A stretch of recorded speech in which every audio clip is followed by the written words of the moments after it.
Good morning. I'd like to welcome you all to the 17th Veterans and Community Oversight Engagement Board and Federal Advisory Committee. Eugene Skinner, the designated federal officer, and the alternate designated federal officer is Mr. Tito. We are implementing a hybrid approach to conduct this meeting. The board will meet in person in the multi-purpose room. Public members will access the meeting via WebEx viewing and for the public comment session. KLA staff have also set up an alternate location, PRS dining facility, for members of the public to participate via WebEx. A public comment session will occur on 22 June 2022, 11:15 to 12:15 p.m. There are currently 12 individuals selected, and in the interest of time management, speakers will be held to a 5-minute time limit. And if time expires and your name was not selected, or you did not register to provide public comment and would like to do so, you are asked to submit your public comments via email to VEOFACA@va.gov for inclusion in the official meeting record. So if I can get my few charts brought up, please.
Good to go. Thank you. Go to the next chart, please.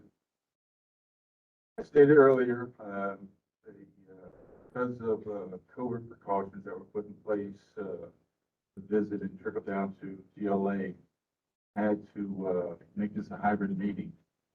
What you see there, for those who have dialed in, this is the meeting link, meeting number, and you can join by video or any other video system you might have.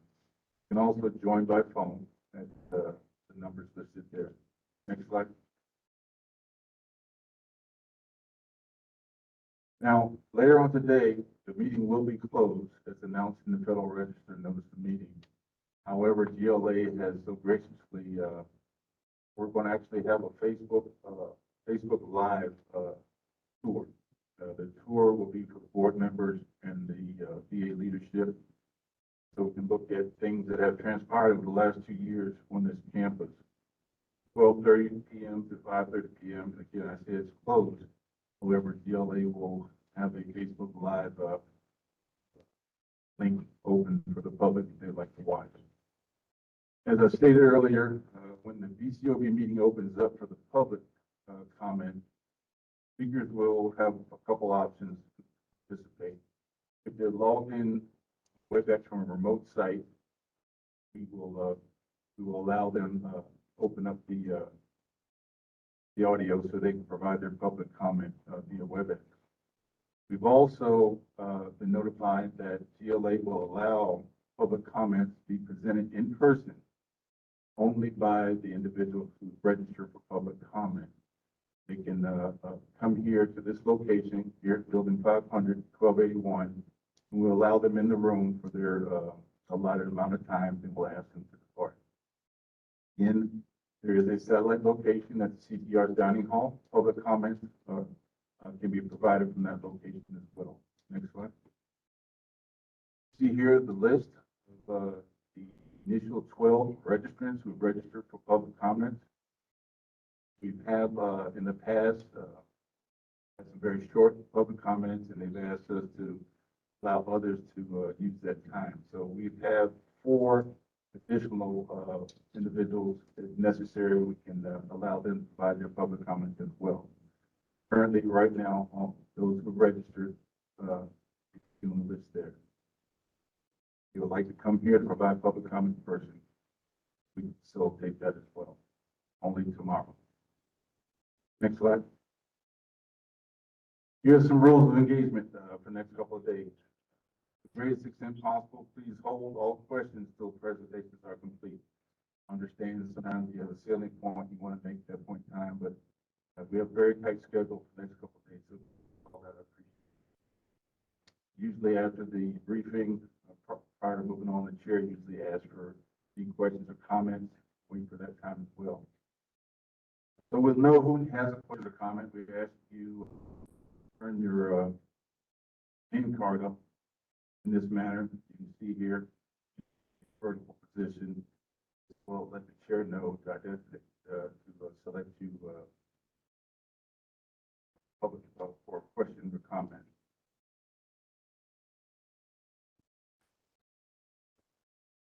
And at that time, just allow either myself or the chair to yield the floor to you for prior to speaking. This is being recorded. We have those who are taking minutes and action items as well. What I would ask you to do is identify yourself, and please use one of the microphones that will be afforded to you during the time as well. And again, just want to I'm going to say again, this meeting is being recorded. So now I'd like to turn the meeting over to the VCOEB chair, the General Retired John D. Hopper, for the Pledge of Allegiance and call the meeting to order. Sir. It's been our custom to start with the Pledge of Allegiance, so if you please stand and face the flag. Pledge of Allegiance.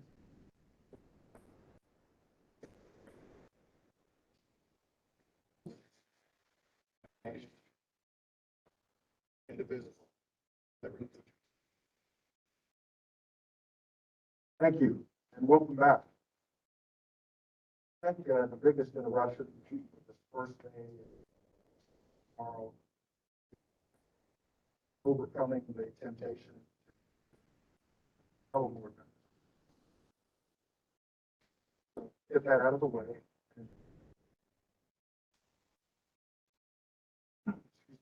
Jane mentioned there are a lot of ground rules today for this meeting, and mainly because we're still impacted by COVID. Fortunately, we could not get public in the room as normally on this meeting there, at least for a couple of support us here. But we will be in this particular formation. I do want to express my appreciation to folks that you really moved a lot of mountains.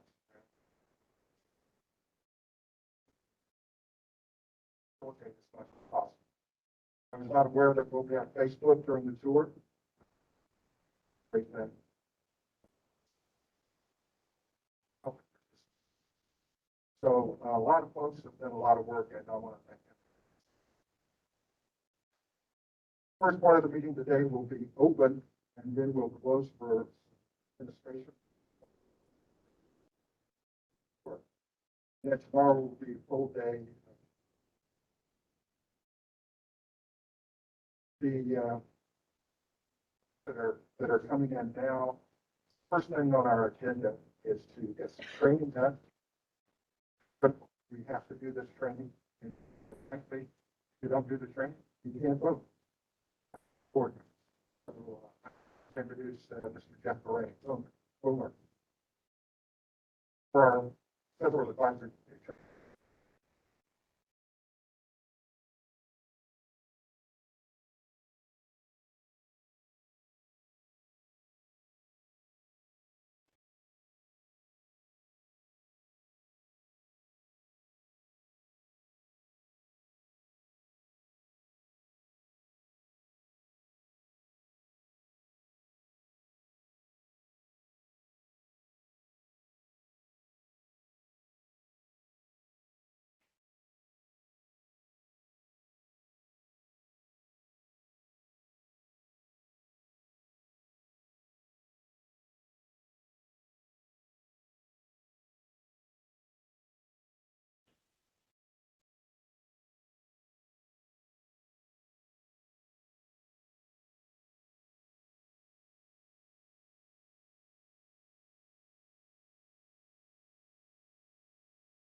Good morning, everyone. I'm Jeff Marini. I'm the Director of the Advisory Committee Management Office at the Department of Veterans. And I am very pleased and honored to be with you again. Those new members who aren't familiar with required training, qualify, vote, age, grade. One of the briefings that we do annually is called the Back of 103. And basically, it's a boundary. Why boundaries? Because I want you to be successful. I want you to do a body of work which is outside of your charter, outside of FACA, because it's going on the cutting edge. Those of you who aren't familiar with me, many of the board members aren't familiar with me. I just speak straight to the point. Facts.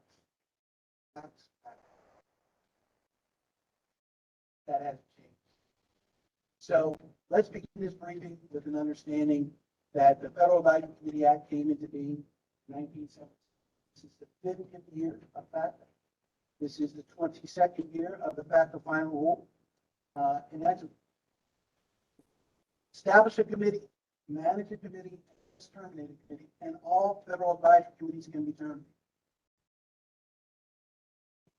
As you go about doing your work. Good note. This is probably one of the most prolific committees in VA's portfolio. Health, benefits, underserved veteran groups, research. So let's keep on that track. Let's keep on that level. There are some members that are missing. I'll say right away that we're going to work with the designated federal officer to make sure they have the training so they can qualify. But FACA is very important because it really boils down in 10 pages of legislation, not 2,000, 10 pages of legislation. That transparency and accountability is very important. Transparency and accountability. Go Google, put in your search browser FACA, you'll see that again, it's 10 pages, and it's pretty good, and it's stood the test of time. So let's stay focused on that for the next 15 minutes. When does FACA apply? FACA applies anytime you meet. Anytime you meet as a parent committee, anytime you meet as a subcommittee, the Federal Advisory Committee Act is in play. For you have to realize you always have to have a signed charter, signed every other year. A check and balance to the agency head or secretary, in this case, this committee, even though it's statutory, is doing its function, providing advice and recommendations on things. You have to have a designated federal officer present. That's either Eugene or Chief, the other committee managers who've been trained by EFOs when you meet as a parent committee and a subcommittee. They're not going to tell you what to do, how to do it. They may suggest measures like that. But they have to be present again for accountability. All of your meetings will be in public. When they're not in public, we go through a very check and balance, litigious process to make sure the reason why the meeting is closed or partially closed is in accordance with the Federal Advisory Act. Again, that transparency. Balanced membership. This committee has 20 members. It is balanced in terms of skill sets, experience, and yes, demographics. This committee must reflect the constituency it serves, the veteran constituency it serves. So we go extreme measures to ensure that we have the right demographics on this committee. That's why it takes us such a long period of time to study. Like them to do, providing that quality advice for secretary. And finally, records. Records are kept. EFO said, officer said earlier. Minutes are kept, presentations are made, all those are kept. Guess what? They're all available to the public. And they don't have to go to the grid. Shoot the DFO an email, a smoke signal, sign on the side of the road saying, I want to copy these things. And he has to provide. As part of my responsibility and all VA federal advisory committees to make sure that we're responsive to the public. Teams past performance on that, they go to extreme measures, to literally turn around, request for information. Most of the time.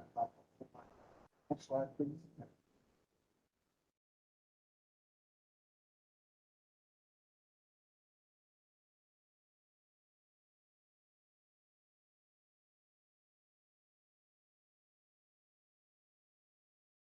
I know the next slide. Yeah. Next slide, what I really want you to focus on is the fact that, yes, you can have open meetings, yes, you can have closed meetings, partially closed meetings. Most important takeaway is to make sure that you have a quorum. And the quorum is measured with third grade math, 50% of the membership plus one. So in this case, you have 11 members present, you have a quorum. Members present can be either physically or virtually. They have to be engaged in voting. All right, the next slide has to do with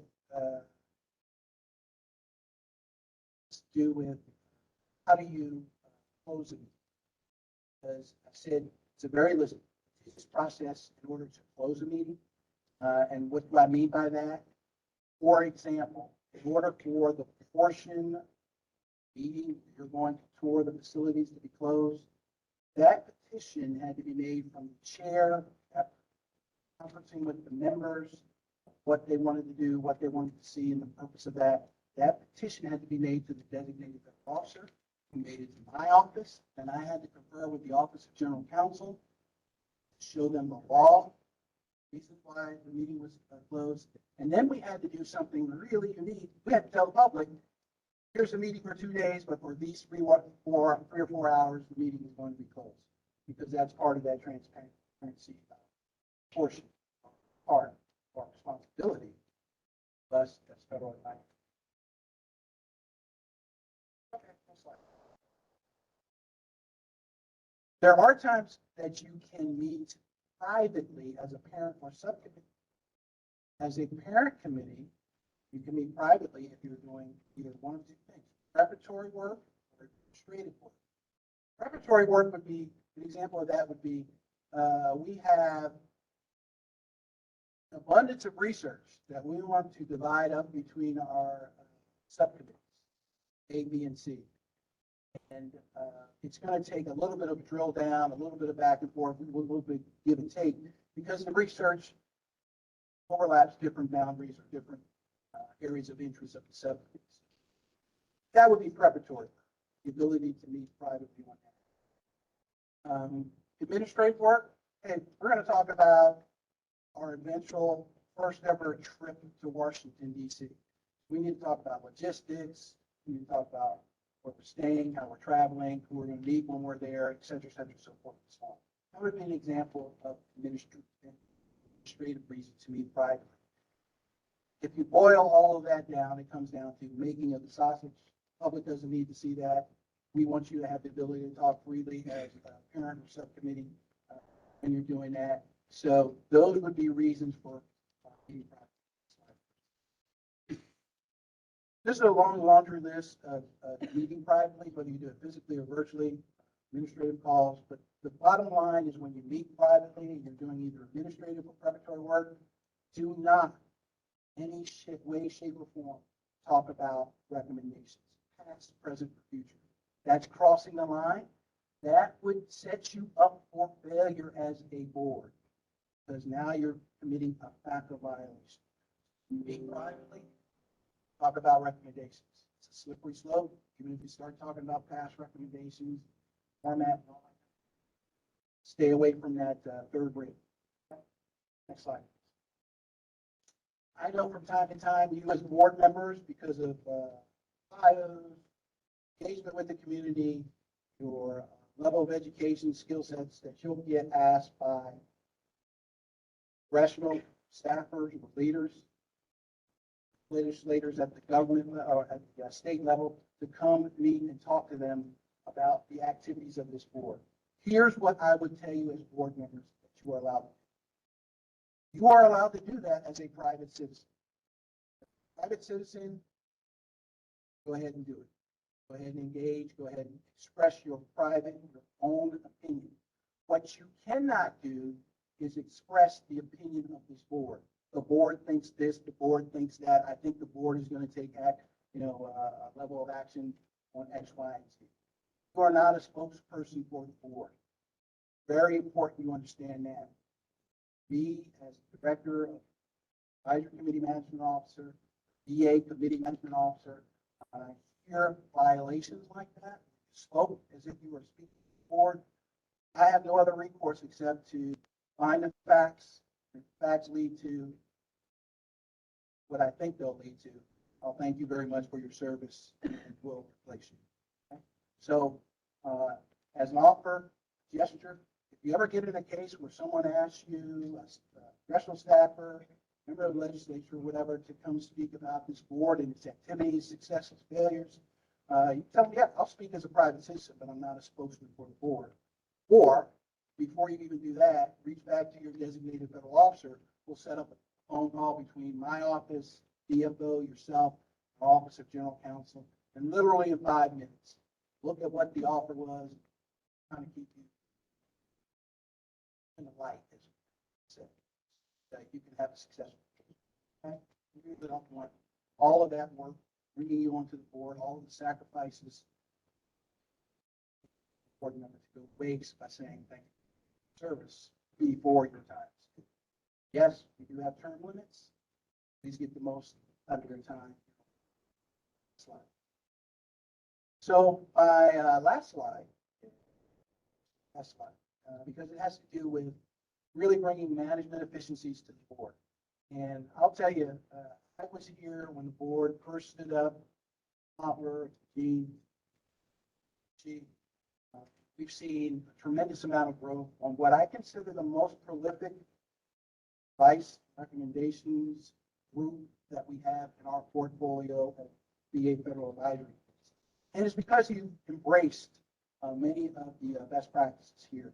For the new members, this kind of takes notes. I'm going to ask a question.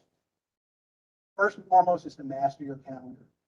The board has done a good job, not a great job, at mastering the calendar. You look at your calendar for the year and figure out what are the best times the board can meet so that you do have a quorum, so that you don't fall below that quorum and waste people's quorum level. Again, is very important. You can do a great job if you look at the calendar for 18 months. 18 months, figure out, when you're going to meet, where you're going to meet. You don't have to have the content of what's going to be delivered or exchanged or deliberated on or anything like that. But really nail down those times because that gives you that good return on investment, that quorum level. So some room for growth there. Know your role, second bullet there. Knowing your role has to do with annually, at a minimum, reading the charter. The charter is 2 pages in length, folks. Take you 5 minutes to read, even if your lips move like mine do when I read. Okay?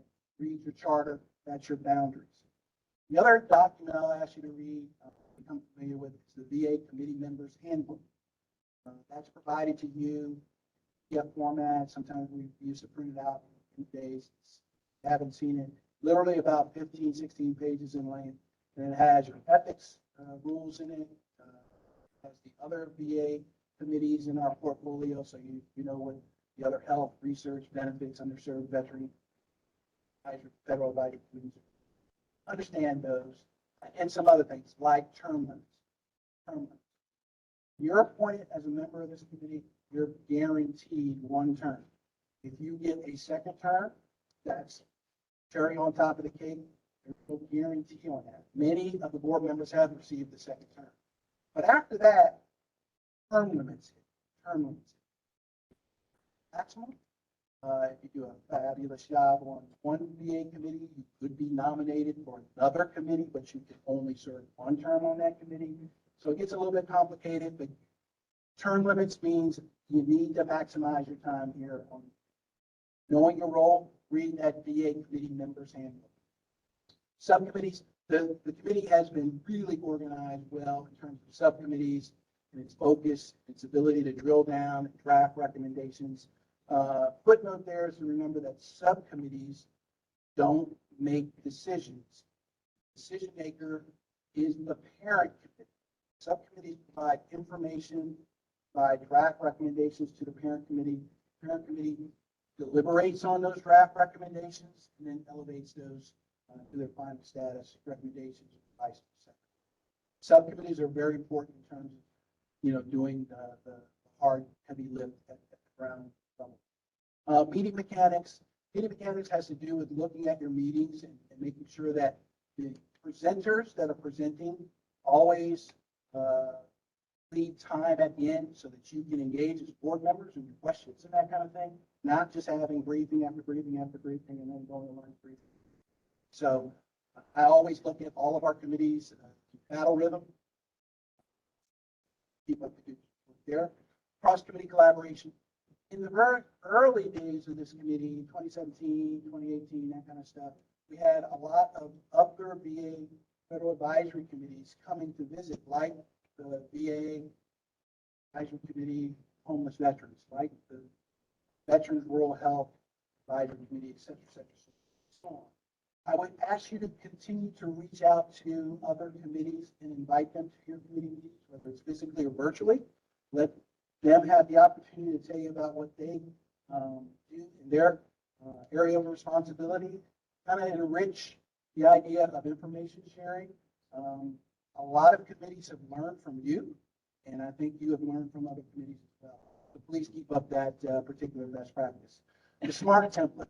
In the back of the VA committee members handbook is a template, 2 pages in length. It speaks to the old college, how you write a recommendation, that's specific, measurable, actionable, realistic, and time-based. Even if you don't write exactly toward that standard, you can use that SMART template to look at whatever recommendation comes from you as a group and war game it. Hey, will VA consider this specific? Can they measure it with the current tools that they have? Is it actionable? Does it take all of their resources, or is it reasonable for them to engage in this? And can it be done over time? Does it have to be done immediately, or 2 years, 5 years, et cetera, support and so on. Again, SMART templates in the back of the VA committee members handbook. Field visits, you're doing check. Continue to do that. A lot of your knowledge is enriched by seeing where the veterans live, facilities they have, stakeholders that engage them. And you're doing that today, so please keep up that. I'm going to continue to put in my footnote that this committee needs to go to Washington, D.C. at least once every other year or something like that.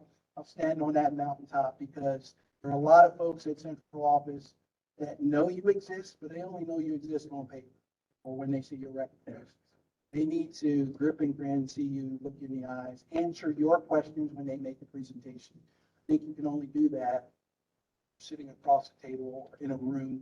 So maybe once every 2 years, the budget's there for it. It's just a matter of whether or not this committee thinks that would be value added, good return on investment. And last but not least, if you have any Federal Advisory Committee ethics questions, your first point of contact is not to play super student. First point of contact is to reach out to your designated federal officer and ask them to engage other officials at VA to get your questions answered. Get your questions answered. Okay. Are there any questions for me? Short briefing. Yes, sir.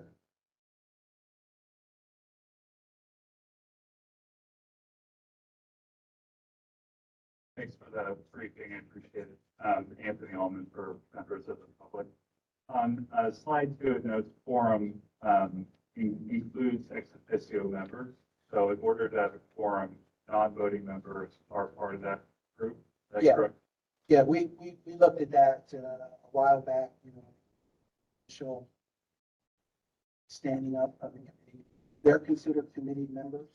So as long as you have 11 members and whatever mix of voting and non-voting members up there.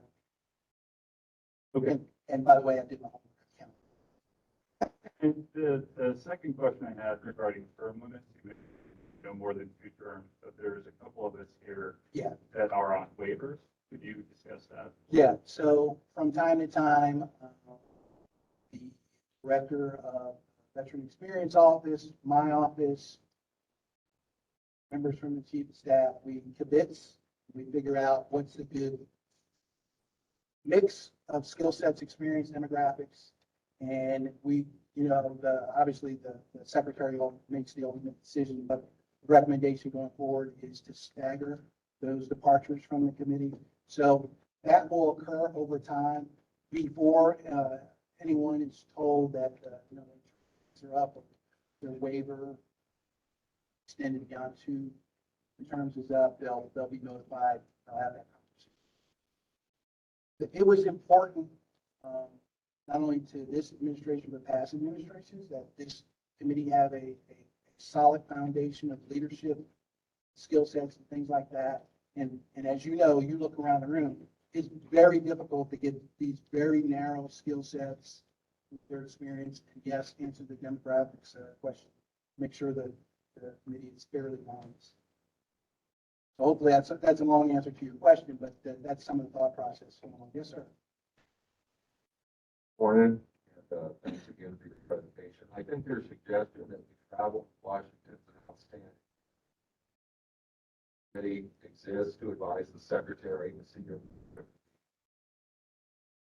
That happened next year.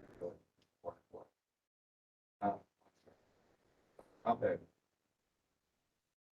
I have 2 quick questions for you about the committee's work.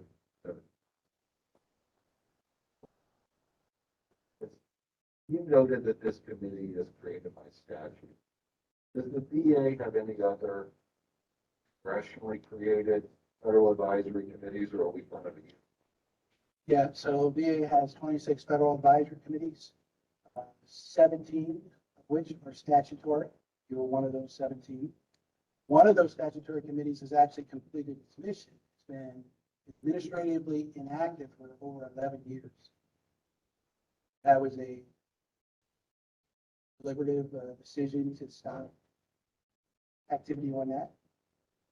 But then we used to have 10. 2 weeks ago, we had 10 discretionary federal advisory. But we just terminated the genomic medicine program advisory. So now we have 9 discretionary.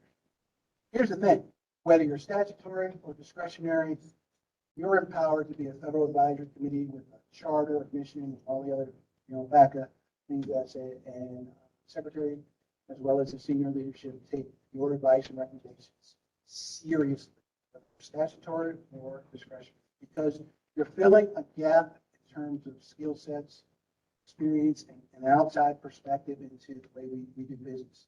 And it's very much valued. So then related to that is this question of term. Yep. So it's 2 years per term. Is that consistent across all No. factors, or is that specific? Now, it depends on which federal advisory committee you're looking at. There's different term limits. Some have 2 years, some even have 4 years. Scientific research have 4 years. I don't remember your exact term limits. Is Eugene, is the term limits 2 years? Okay, it's 2. But that's set in your charter. The only reason I bring it up is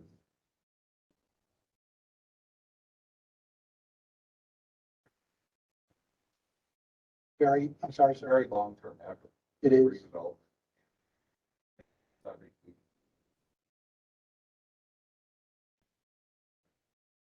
Yeah. So 2 things. Number 1, Federal Advisory Committee Act requires agencies to have term limits. They want to refresh the inputs, the ideas, the skill sets, the experience that Federal Advisory Committee want to ensure that you maximize your time, your experience, your input into that committee. And frankly speaking, you're not appointed for life. You're appointed for a set period of time. That's the importance of term limits. Been very diligent about giving individual waivers to individual high performers or unique skill sets across the board in all our 26 committees.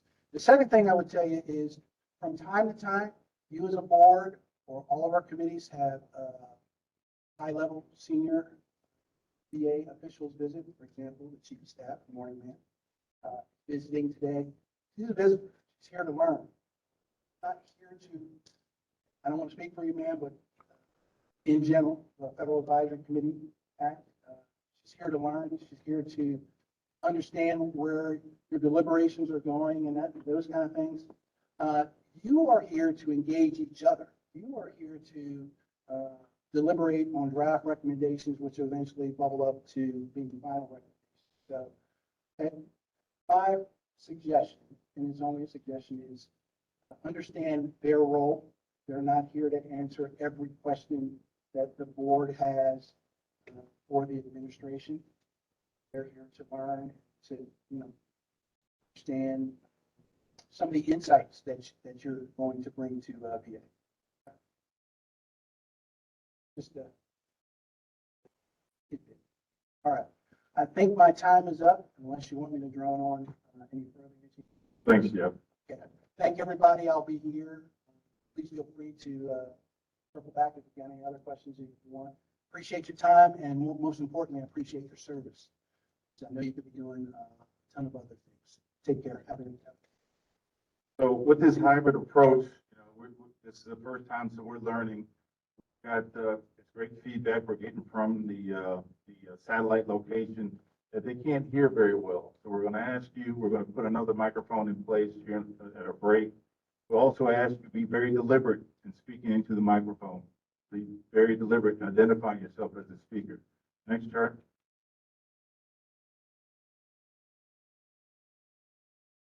And they said they did not see this the first time through, so they should be able to see it now, Tony. Okay, great. So this is the meeting link for those who want to join via WebEx meeting. And you can also join by telephone as well. So understand you should be able to see that. The other slide they didn't see was the lineup for the public comment. Can we go to that, please? Next slide. These are the individuals who have registered for public comment. Based on the time given, we can allocate 5 minutes per speaker. That gives us about an hour. So that's about 12 folks. However, in the event that someone does not use all their time, hopefully we can use the balance of their time to invite 1, 2, maybe 3 of the others. You see there's TBD. I'll leave that up for a second so those over at the CTRS facility can get an idea where they are as far as public comments. And again, we will invite you here tomorrow to give your public comments in person. An individual will come in, provide public comment, we'll ask them to depart. We'll bring the next individual in for their public comment.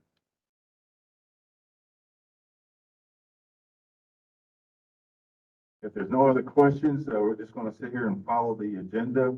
We'll take a quick break, very quick break, 10-minute break. Then we'll get started back and finish get back on track with the agenda as it is. So with that, let's take a quick break. Thank you.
No, that's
I think they ran out. Like, no, they did it.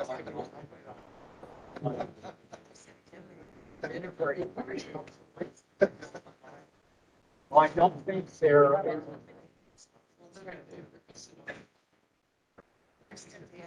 No one. So I want you to.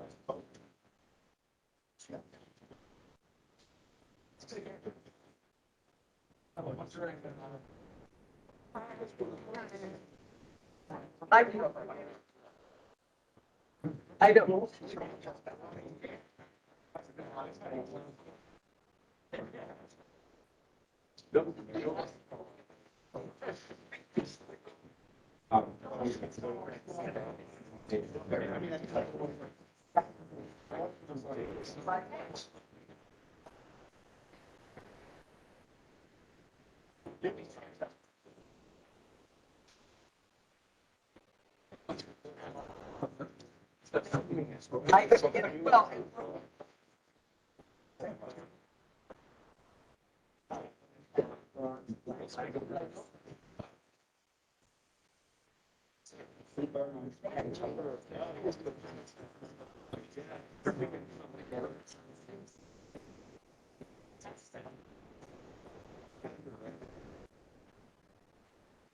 Well,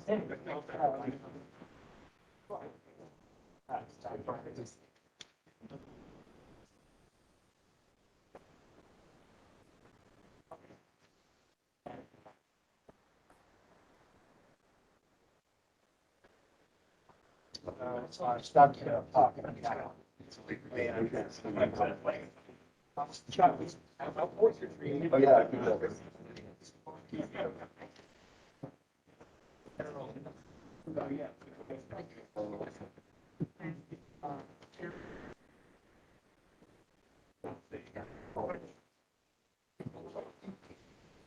Yeah.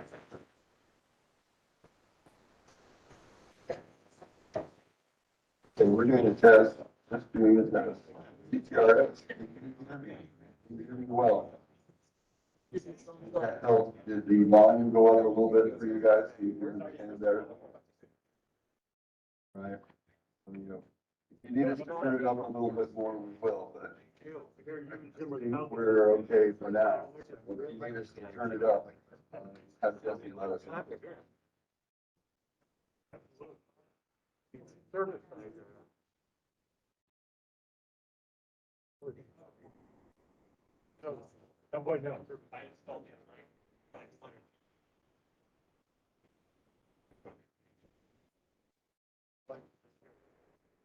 Okay, everyone, this is a test of the microphone to make sure that the sound quality is coming well, particularly for the WebEx and the CTRS.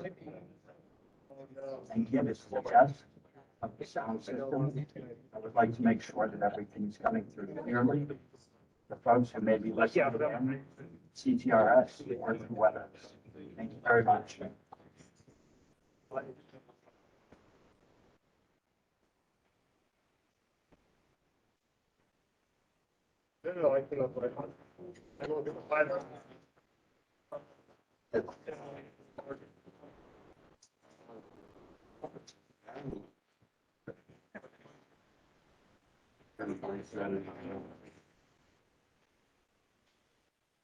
$75. Was not all that. That was like 75. They're not as destroyed as now.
All right.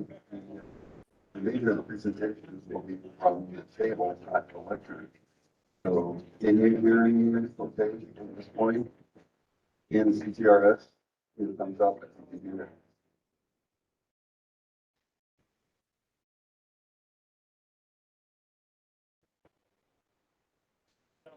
Okay.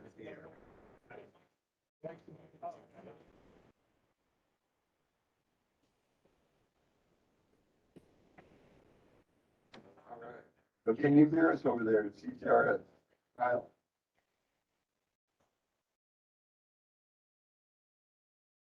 Okay, good, good.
Can I get everyone to come back to your seats before we get started again? Thank you. For the board members, when you get to your seat, there's going to be a temporary access agreement and release of claims sheet there. Those of you who have not provided electronically to Ms. Elder, we need you to fill that out now. She'll come around and collect that. You will need that prior to being allowed to go on the tour. Thank you for filling that out. With that said, we're going to go ahead and get started. Over to you, Joe Palmer. Thank you very much, Eugene. So if everybody can get back to their seats, we'll get going here. I'll take a moment just to endorse Mr. Morane's encouragement that the being in Washington, D.C., but I have a selfish reason. I want all you Californians to enjoy that trip across the country, much like Mr. Madonna and I did. A lot of fun, I guarantee you. Okay, I think we're all back.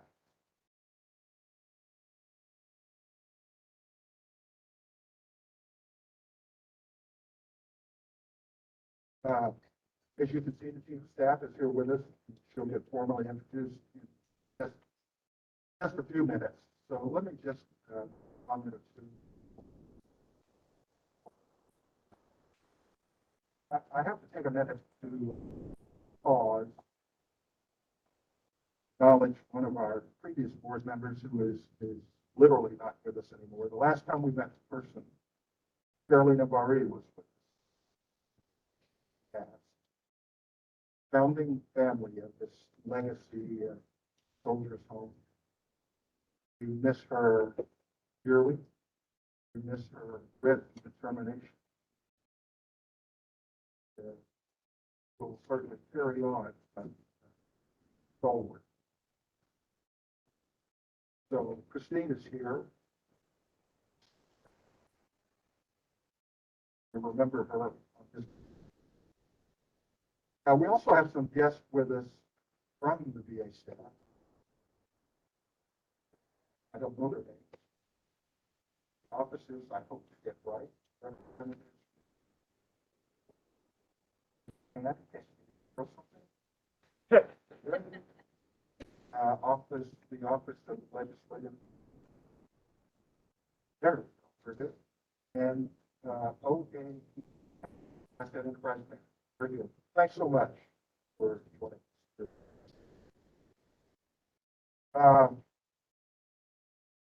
One of the things that whether we're moving the ball forward or not, but we're most certainly grateful for the efforts. Secretary, really applaud the goals that they have set recently. Despite some of our writing that we thought they should stretch more in the goals. Those things that work output measured improves. The rest of the story is work output that's measured, somebody held accountable dramatically. And I think we're making some significant steps in overall goal, housing the homeless, LA basis. And frankly, across our country. Big kudos to the Secretary.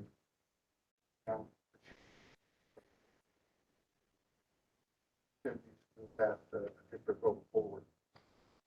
Our charter, we are dedicated to helping the secretary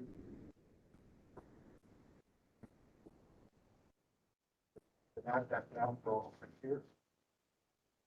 We have made progress, continue to make progress. Sometimes it seems agonizingly slow. Not sometimes, most of the time it's slow. But it is moving forward for that. And some of us have sort of been here for the long haul. But there's more work to be done, and that's the charter and that's the mission. For the 17th meeting, we will have several recommendations, I believe, that will be part of the meeting. We'll get second day. We've ably vetted by comments and inputs from the public. And I see 2 members there on our consultation. We are grateful to them and we're grateful to the other members of the public that we'll see throughout the day, and as well as tomorrow. As we continue to move forward, we can anticipate that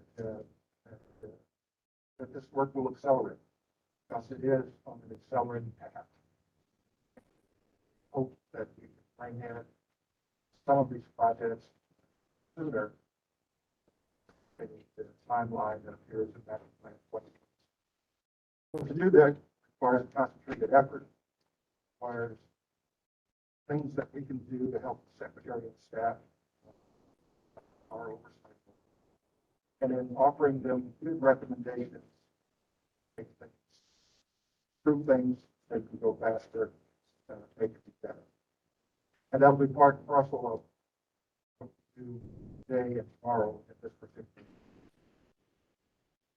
Our tour this afternoon will be the first time we have, at least most of us, many of us, particularly those of us from that don't live here, had a chance to see the campus.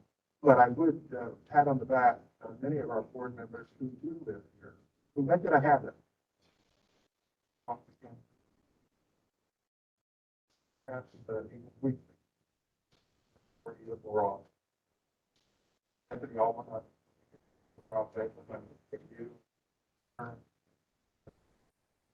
others of you that I know do that. I appreciate keeping your finger on that particular part of the policy system. Now, so for the next day, tomorrow, big business day, you can anticipate a crowded agenda. That it moves fast, areas to explore, and frankly, I think there will be areas that will require considerable discussion, particularly as we get to our recommendations. And so you all need to be geared up and engaged for that part of this particular process. So, without further ado, I will stop my comments and come to say hello, at least Dr. Harris. Firstly, thank you so much for being here. I think the first where it's your turn next. What's next? Yes, sir. Can you all hear me okay? All right. Well, I know I'm going to speak here in a couple more seconds, and I'm a Marine, I have to stand up. Built into my technology or lack thereof. But it's great to meet a lot of y'all in person. I know we've met most of you in person before, but if we haven't gotten a chance to meet, I'd love to meet y'all for the first time. Just so glad to be back. But most importantly, I'd love to introduce our Chief of Staff, Tanya Bradsher. So not only is she a retired Army officer, she served as an executive at the Department of Homeland Security. She served at the National Security Council, the White House, but she has been an incredible leader for our department and an incredible boss for not only the Veterans Experience Office, but many of the other key executive roles. So Chief, thank you so much for being here, and I'll pass the mic over to you. Hi, good morning. Can everyone hear me okay? First and foremost, just thank you to the board. Thank you for allowing me to attend and participate and most importantly, listen. I am really grateful. This will be my third have been here. So it's just a great opportunity to continue to listen. And we're doing a lot, and I know it's not enough, and I totally get that. I am hoping that we'll see during today's walk that you'll see the progress that we are making. While it is not the pace that we would love for it to be at, there is indeed progress. And I am super pumped up. Go out there and see, especially 205 and 209. So I'll let the team here discuss the progress and where we're going. But I am hopeful that we can finally start to see ribbon cutting and closure in regards to those facilities and focusing on the rest. But it has taken an army to be able just to get to where we are right now, along with CTRS, which we are also taking a look at, not just keeping it here, but also is this something that's transferable? Because LA leads in the number, unfortunately, of homeless veterans.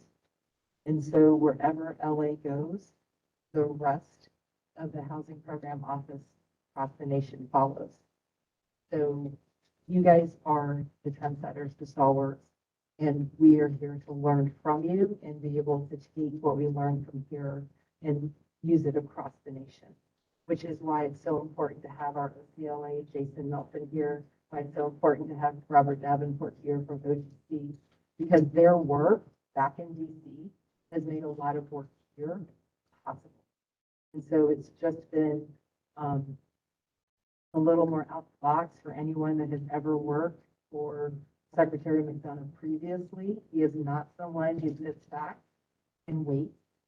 He is someone who drives forward. And once you hit a goal, his entire thing is, okay, now what's the next one? That's exactly what he did when we were able to get to 500 here last year. He said, all right, let's set a national goal. So our national goal was 38,000. And yes, while some it may not be high enough, when you're dealing with the numbers in the middle of Omicron, and I will tell you up front that January was very, very challenging across the nation with COVID, and that we're not quite where we want to be when you look at the month. But that doesn't mean that we're going to change the number. It just means that we're going to have to get more creative. We're going to have to work with HUD. We're going to have to work with our partners nationwide in order to achieve our goals. But we're not going to step back from the goals. So we have a lot of movement going. I am really excited to be here for the next couple of days. And it is a shame that I have to come to LA in order to meet folks from DC, but that's okay. In our own VA office, but I'll take it. And I appreciate the hospitality and I look forward to today's session. Thank you so much.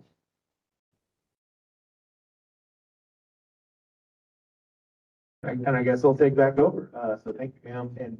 And one thing that I think is critically important is that Secretary McDonough has asked Chief Bradsher to really oversee all of these goals nationally. And as she mentioned, how critically important Los Angeles is and why Dr. Keith Harris will be speaking as the expert immediately following me. So I'll keep my comments very brief, but as the steward of this Federal Advisory Committee and the Veterans Experience Office, I just wanted to say thank you to not only General Hopper as the chair, and Mr. Mancondo as the vice chair, but our incredible staff with Eugene Skinner as the lead, Chi Zato, we got Tony Bush-Neal, and Janet Elder.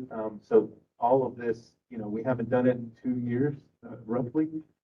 So just wanted to say thank you all so much to the team that makes all of this happen and really stretched to make everything happen throughout the pandemic. But yes, ma'am. Alibi, I totally wrote it down and forgot to say. So tomorrow, the secretary is going to have a press conference, and the press conference will actually have the opening on the update of where we are in veteran homelessness across the nation, and he'll be joined by Monica Diaz at the podium. And so we are not just highlighting it when we get ants, we actually are pushing the information out. And so for tomorrow, we'll have an update on where we are in our national-wide goals as well. We'll continue to keep everyone updated. Thank you, ma'am. And with that in mind, I'd love to shift it over to Dr. Harris so we can stay ahead of schedule. And because we do a lot at VEO, and this is just one of the pieces of our portfolio, would love to talk to y'all more about that. We were talking about several of our other functions earlier with several of the other members, but Dr. Harris, since bringing him on board to really help oversee a lot of the implementation of the master plan and how we march toward those national goals, it's been an incredible opportunity to work with him. So I'll shift it over to him so we can keep rolling with the agenda, if that's all right with y'all. Cheers. Oh, yes, sir. I'll take an alibi as well. All right. I did not ask our board members for the chief. Yeah, Dr. Bamberger. Hi, everyone. I'm Josh Bamberger.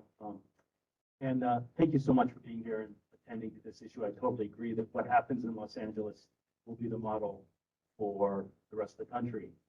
And I think many of us on the board who have been holding ourselves in our seats for the last 2 years are really wanting to see progress.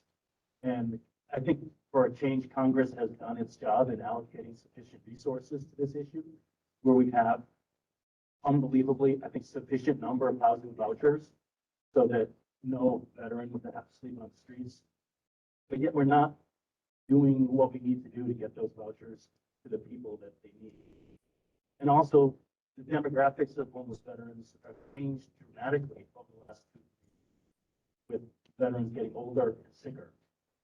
And I just would love to hear, if you can comment, as to how you're trying to break through some of these administrative barriers to get Congress to deliver Congress's actions to deliver on for the people, for the veterans on the streets in Los Angeles, and also how we can possibly find a way to use the data that we have so that the housing that's going to be built here on this beautiful parcel, the VA in 1888, is actually going to reflect the needs of the veterans that we have today.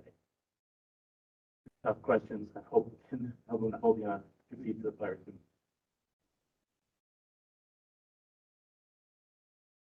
So part of the, and I'm gonna have to follow me up because he's always way smarter. But when it comes to the vouchers, it's a nationwide issue. It's not just us in LA, unfortunately. And part of it is finding landlords who are comfortable in renting. Being not priced out of the market is also a challenge. We do have vouchers here, which is great. That's not the case across the country. We have utilization and having to get more in some other areas. But part of that is the partnership. We are not going to be able to do this by ourselves. We're going to have to rely on the community as well and rely as well as on you guys to help us with this. We also have a hiring challenge, and the hiring challenge, unfortunately, is not just a here in LA issue. It is across VA, which is why bigger news that we're also doing the PACT Act, in which we'll get 20 additional presumptives. The way that impacts here is the fact that we have 6 workforce changes that will be made permanent with the PACT Act. One of them is direct hiring authority, dual compensation, which are all really wonky things that do help us increase the number of personnel, not just the number in the hospitals, but also the number across the board with VA. So those are just some of the challenges that we are facing. We're also trying to work on a contract that will help us with HUD-VASH in particular here. And I look forward to getting that update because that's one thing that I do need to get an update on. In regards to older veterans, being able to care for them absolutely across the board. It's not just what we're seeing here, but it's throughout the nation. Definitely a concern, as well as our women veterans and the number more that are coming to homelessness as well. And unfortunately, we're in this economy. And so part of that is collecting the data and then adjusting as we need to. But it's a long road. What does help with the PACT Act is we're anticipating that 3.5 additional veterans will be eligible for care within our system.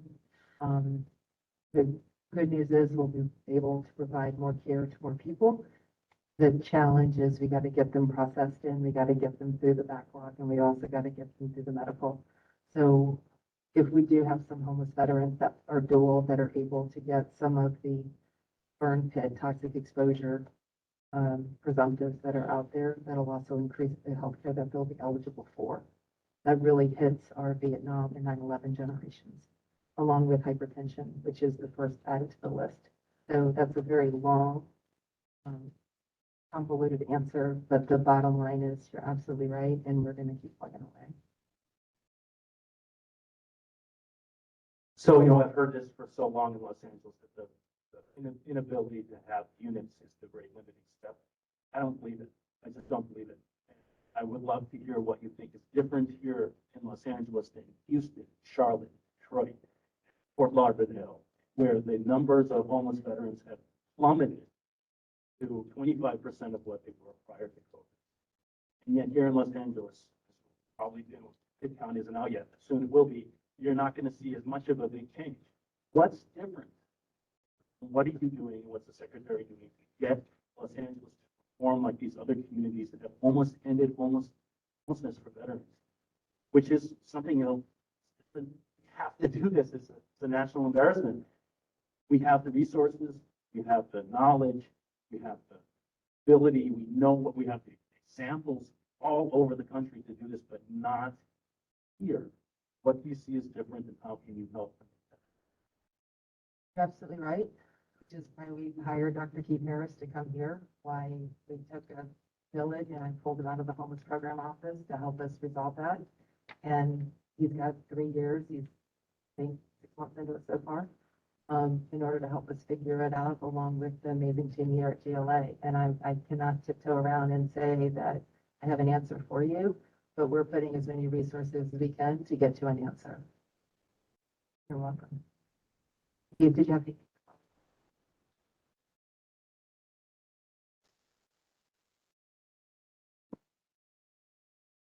Hi, Chief Treasurer. My name's Sean Van Dyver. I'm newest to the board. Very excited to be here. I think that there are challenges here in California with large building units. And a lot of those challenges are due to state laws, which are DA is not identified. And I do think we have to engage communities all over to do their part.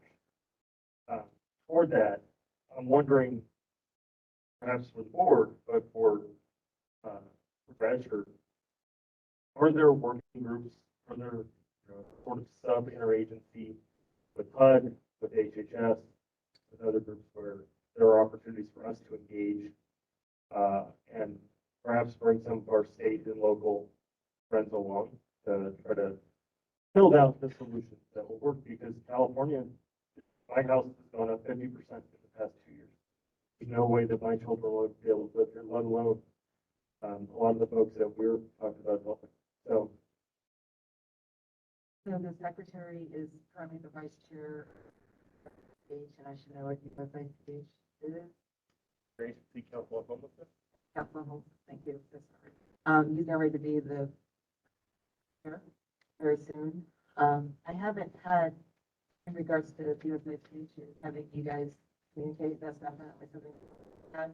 I know Jeff came out here to LA just to see, because he's doing it nationwide, but absolutely, they're great flags. The other, I don't know if you guys are all following our hires, but Kim Mitchell, who used to work on San Diego homelessness, is now our lead for VSOs.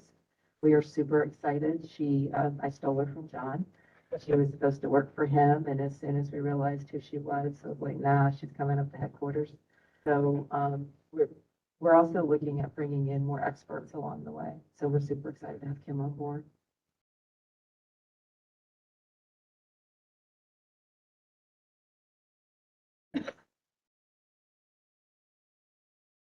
Philip Mangano, I just first want to say how much I and others would appreciate some of the advancements that have been made since we first met with you. We have someone sitting at the table who is a personification of moving forward, so we're greatly appreciative of that. And I know that there are other specific areas, advancements that have been made. I'm sure Dr. Harris will bring those up in his remarks. I would hope that he would.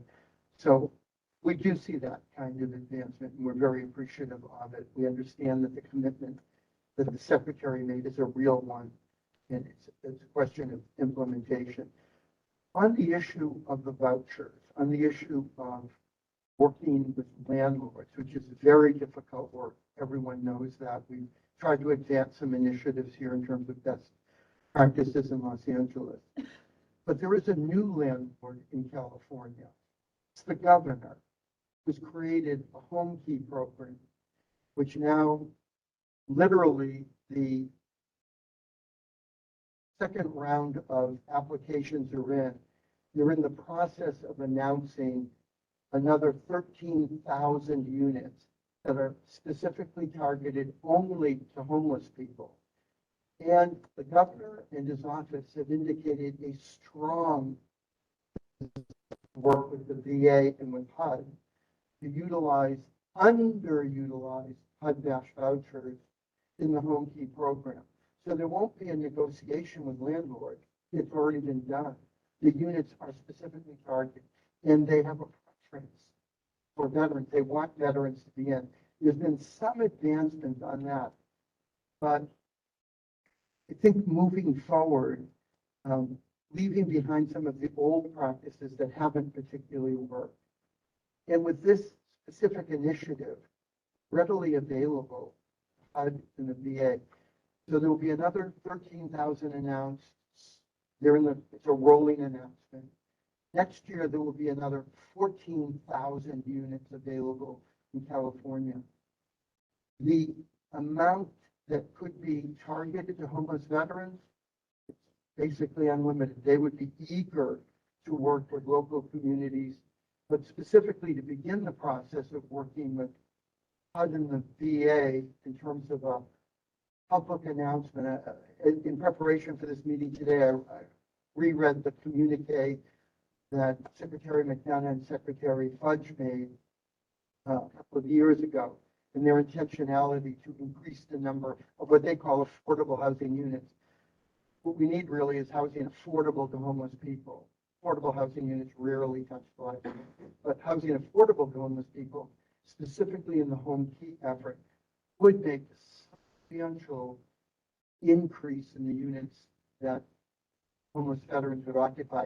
And it would respond to some of what Josh was indicating in terms of availability. So just the marrying of a resource that already exists in terms of unutilized dash vouchers with a very aggressive effort on the part of the governor of the state to create tens of thousands of units.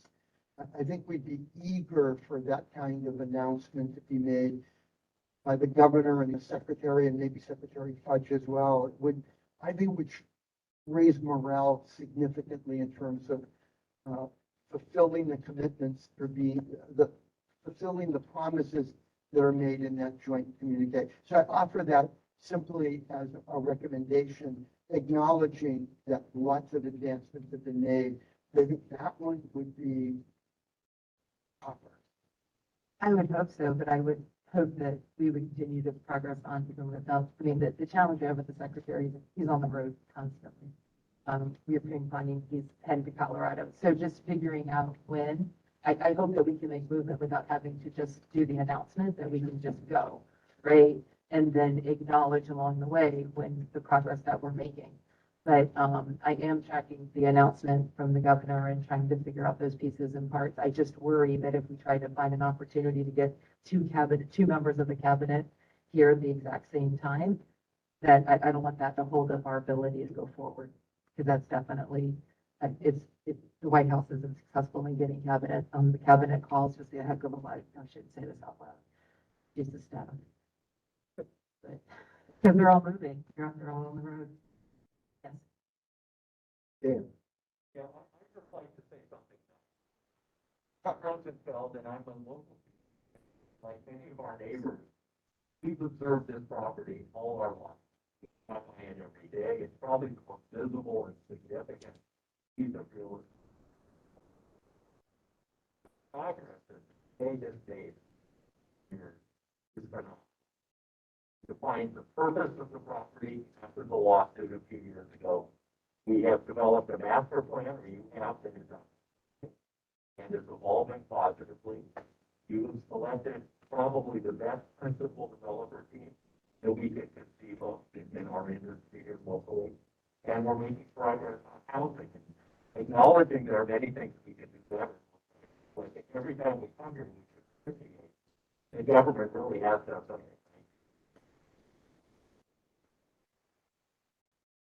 Plug it away. Anthony Alden. Surprisingly, I have something nice to say as well. That might be shocking to some people, but, you know, last time, the secretary was out here and he met with the VCOEB leadership. We had a discussion regarding some of the unmet needs. And at the last VCOEB meeting, we learned that VA is planning to obligate 20 million to upgrade the water infrastructure on this campus, which has been one of the biggest rate limiters for housing. And so, you know, I would like to thank both you, the secretary, and the leadership for making that come online. You know, I think, you know, nobody wants to talk about utilities, but this campus suffered from a lack of utilities, and without that investment, there would be no housing. So I think that that's something that, you know, we should all be appreciative of, and your team made that happen. The other thing I wanted to note, and this is something that we had talked about during your last trip, is a change to the final master plan 2022 that I think is great. For example, we talked about in the previous draft master plan, the enterprise center. While there's been a huge focus on housing homeless veterans, we also need to take an equal look at how do we improve workforce development so that veterans can afford to live in areas like Los Angeles. And that is that in master plan 2022. It's called conceptual area D. But it's there, and I want to thank you because I know that's something that I've brought to your attention, and it's in the update. So I think while we're always looking at the housing, I think we also need to look at ways to prevent veteran homelessness, and I think that this is a solution to that. So thank you. And the record reflects Mr. Olman said something nice. Stanley. Hello, thank you. My name is Christine Stanley, and I was very fortunate to attend the National Coalition of Homeless Veteran Conference in DC a couple weeks ago. There is a VA in Georgia that has figured out how to use the voucher for assisted living facilities.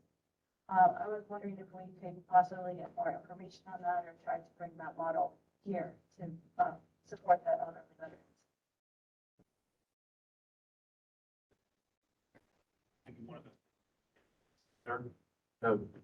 If that would be one of the recommendations, that might be something that obviously the Veterans Health Administration can look at, but a lot of these items, I mean, that's why we love this committee, so we can advise the secretary, especially with this opportunity for him to shift into the chair position of the USICH in the next few months. I mean, I think that's critically important to look at the home key advances that Mr. Magano mentioned in that opportunity as well. Just real quick, I will say that there's nothing stopping us from pursuing that now. To his credit, Dr. Beckman's been pushing on this for a while now, pushing the local team to develop. And the national office has an arrangement with geriatrics and extended care where they are promoting these models. They presented them on national calls. There's also an opportunity for each VISN to assign a new staff person that would be network-wide that would help develop these kind of pilot efforts with geriatric veterans in that batch. So I think that the pathway is open to that now already. Welcome to make a recommendation, but I think it's going to be pursued. It isn't, Josh Bamberger, it isn't one of our recommendations.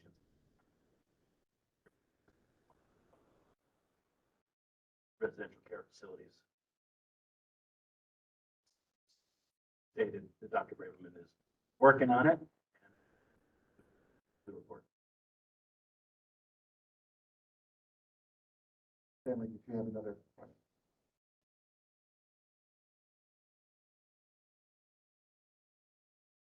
Any other questions? Okay, thanks very much. Dr. Harris, I think we're over to you. Hey, I've been feverishly taking notes.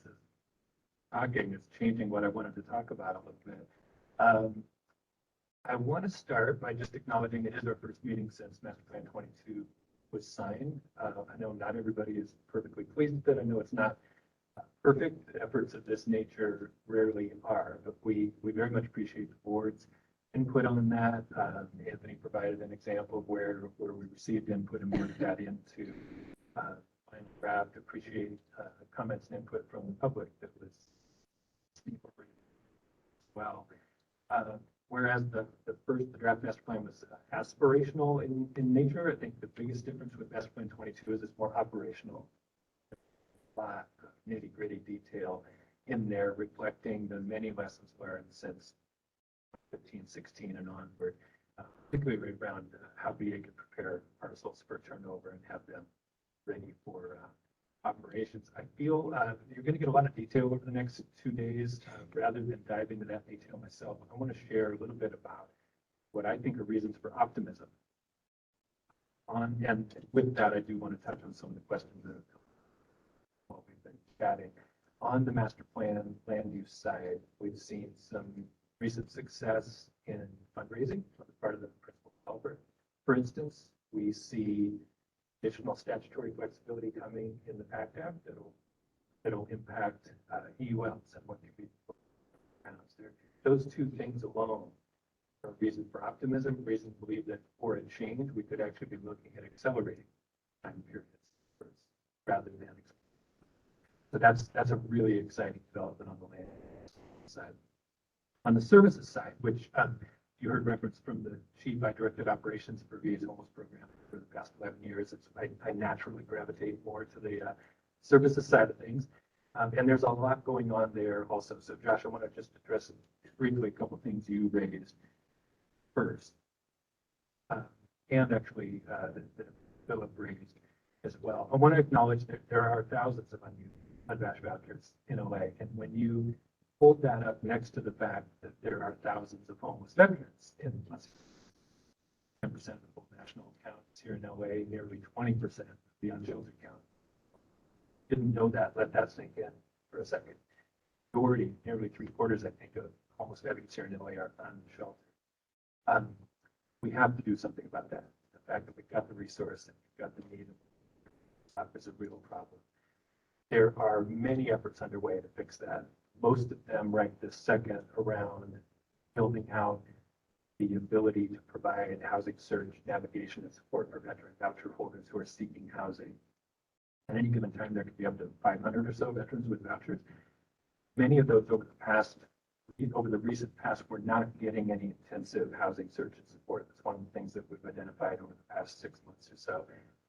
Recently, we have LA did in fact award the housing search contract that the chief referenced, that the secretary had asked about last time. There are 4 different agencies that will be pulled in to perform that specific activity.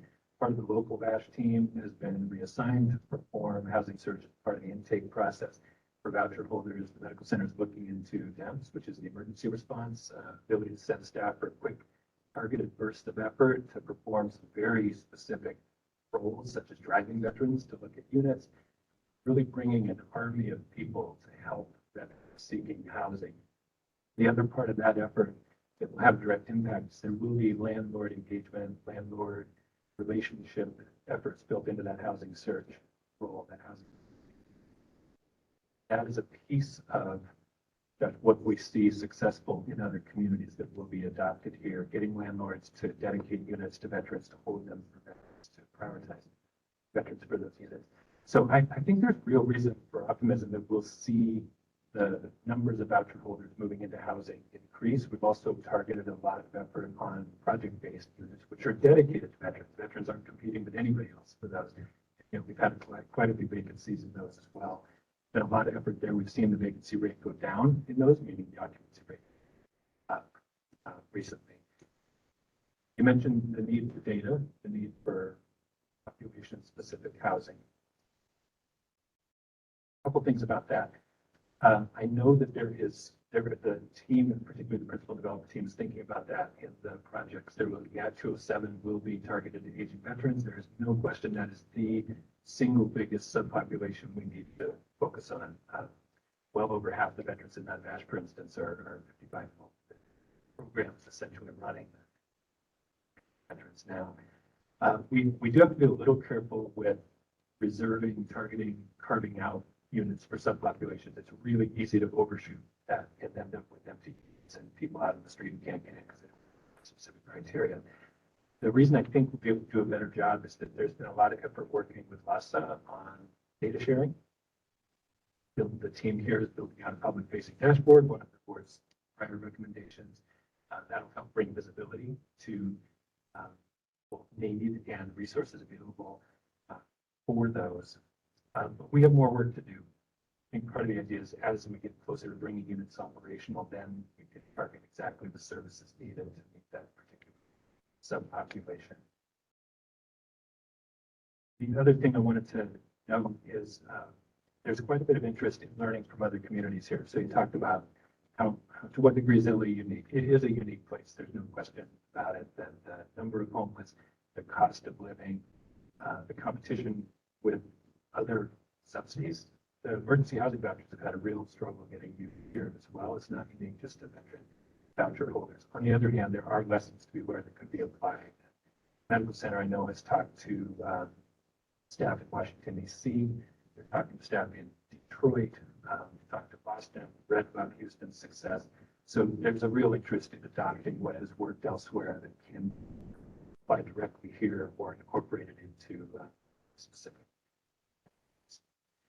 So from the last piece I want to say, and I think you'll probably hear more about this tomorrow with Matt's presentation, we have a team of TA providers, TAC and associates that started working during the housing surge last fall. They conducted about a 3-week deep dive assessment of SERVE, the local homes program, services system for veterans. Came away with a couple of targeted recommendations for really deep, transformative systems level improvement. One of those is recommending the development of a veteran-specific coordinated entry system. So to handle what I think board has called out before, and we're really familiar with VCOEB, which is this incredibly fragmented system where it really depends on the point you touch as to what happens to you, what program you get, all what kind of support you get. The team has started meetings with both VA staff and a large collection of community staff. Jim, I don't know if at some point you'll speak to this, but I feel like there's a lot of optimism among that group. It feels like a shared vision of what a system like that could look like and how that could ultimately meet the needs of veterans much better than we do now. But that's a big reason for optimism. That's not a quick process, not an easy process, but when it's done, it will have a real impact. And then the other big area of focus for the TA providers is on HUD-VASH. Talked about some of the improvements already, but one of the things they did recently with the team is they process mapped all the steps to get preferred HUD-VASH, get a voucher, and move into housing. Identified several bottlenecks, eliminated those bottlenecks, or at least moved those to where things are happening simultaneously instead of sequentially.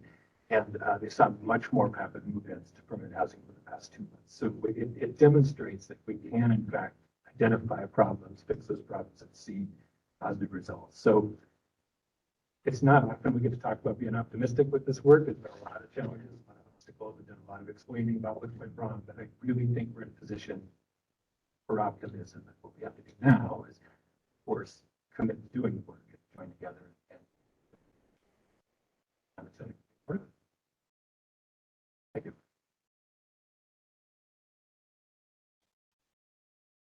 Questions for Dr. Harris? Yes. And, I'm sorry.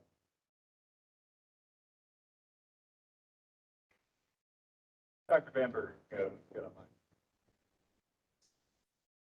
Thanks. Again, I can't thank you enough for pointing Dr. Harris to take this leadership. And it brings up the 2 points that I just want to leave with. One is to answer my own question, what works in Charlotte, what works in Houston, and what works in DC and Detroit that have really bent the curve around homeless veterans. It's leadership, right? And I think that, having Keith here is a great step, but I also think it takes leadership from the Secretary's office. And you follow the data. It's like this ComStat scene, right? But sit down on a Monday morning, you say, how much headway has been made around homeless veterans in Los Angeles this week? How do we know? Who we follow? How many people were housed? How many people fell out of housing? Follow the data with incredible precision and tenacity. And having a leader who says to all the different cats out there who don't want to be herded, we're working in the same direction. And I haven't seen it yet, honestly. I hear the words, but I have not seen the thumb on the weight on the scale to push everyone to work towards the same direction. And I think we need to get that.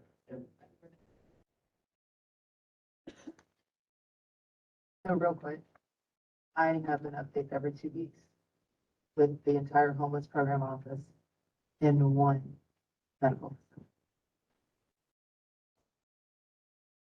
So we do follow the data. We do track it.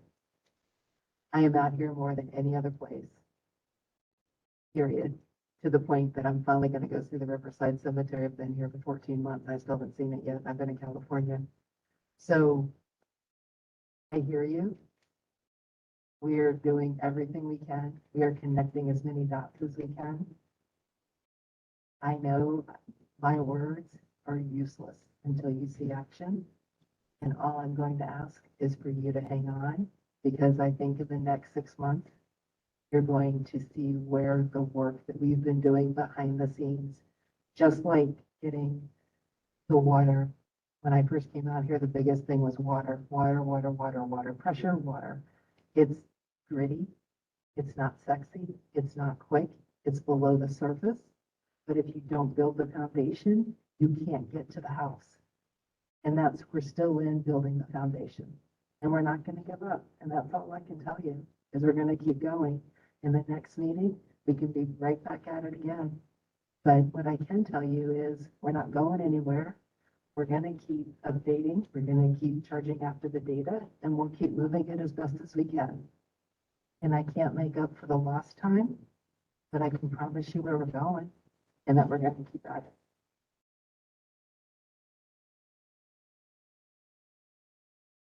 Thank you so much. Thanks so much for that. And, you know, I think our job here as the board is, this is what we're supposed to do, is say, please do this. And I also think that there are other parts, and this is where I think the failure, or perhaps not failure, or the opportunity is to bring in the other parts of the homeless delivery system. I don't think that the VA has reached out successfully or sufficiently to the other parts of the homeless delivery system and integrated the development that's happening in Proposition H and HHH that's happened here in Los Angeles County. And as Philip mentioned, the governor is, you know, this is one of his top issues, and we're not leveraging that opportunity. We can have a new mayor here in the next few months in Los Angeles. How much work is the VA doing to reach out to both of the two top candidates to get ahead of the curve, to try to work towards that with, you know, these things are now. So that's one. And Comes to contract, and those types of things, as the back behind you. So we did have Representative Bass with us on a trip for her to see. She was with us doing the tour, seeing everything as representative for announcement week. So, and so we definitely will continue to utilize our partnerships and keep mulling away at it. But, you know,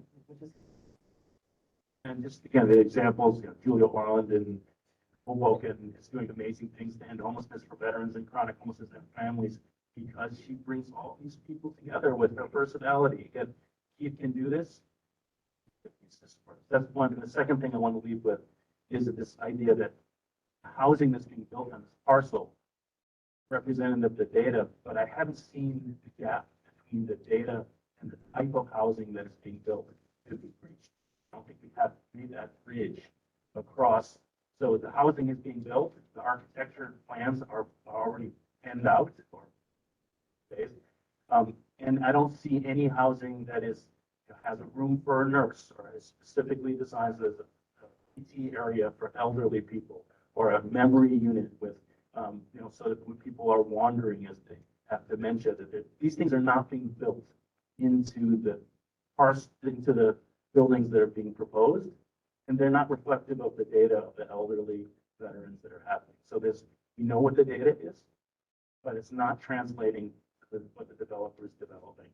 And I think that's a critical gap that needs to be overcome now, because once the foundation is poured, it's done. You're not going to fix it. And that's happening now. So that's why it's such a critical time. Thank you for this. Sorry, hope I'm representing the board adequately enough. I'd be a nice guy. Gonna have to work I a little know. bit. Let me get this for sure. Microphone, sir.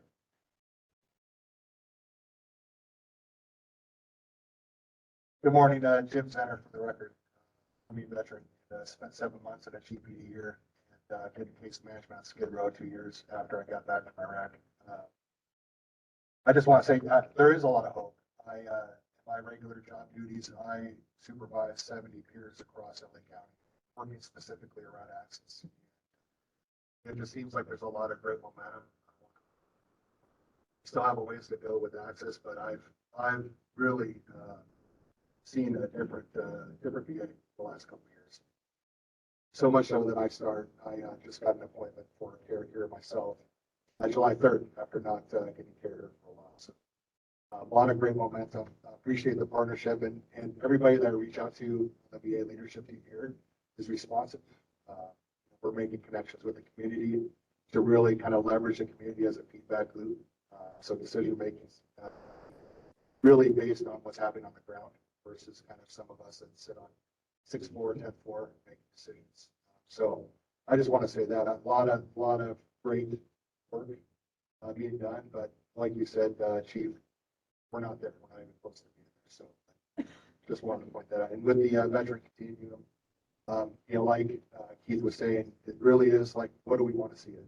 So I think to Josh's point, it's really starting to create a foundation for strong leadership to come in, bring the players in, and make it be what it needs to be here.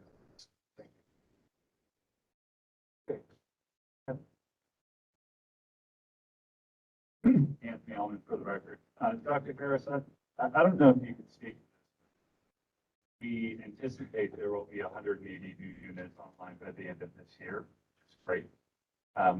One of the things that Jim and I, sort of discussed back and forth is it clear how veterans will be placed in these units? For example, are the placements going through the coordinated entry system? Is VA placing the veterans into the unit? I don't think that has been sufficiently discussed publicly. Is there a plan for that? Is VA, because tenant-based vouchers are very different, and I think project-based vouchers in the community is different. But do we have a plan for placing veterans into housing on this campus, and isn't any different than what happened? It's a great question, and I have been part of conversations about it. There's still deliberation on exactly how to staff those. And then, given that the team is in the process of developing a coordinated entry system, it's in the process of refining the HUD-VASH processes specifically in terms of how veterans move this list to actual referrals. I'd recommend asking that again tomorrow when you have the people involved and just see what people have to say. But I don't think a final plan is developed yet. And just from your vantage point, when you're dealing with other project-based developments in communities, not necessarily on a VA property, to what extent is VA involved in the placement of that veteran? My understanding, and I'm not an expert in these issues, is that VA is not as involved. Obviously, they have to be approved for HUD-VASH, but beyond that, it's really a relationship between the veteran and the project-based housing. That is precisely what's being updated now. VA is taking a much more active role in that and has for the past couple of months. We're seeing the occupancy rates going up. You need to have the case manager, the housing navigator to be part of that. For the record, the Jim you referred to as Jim Perlick.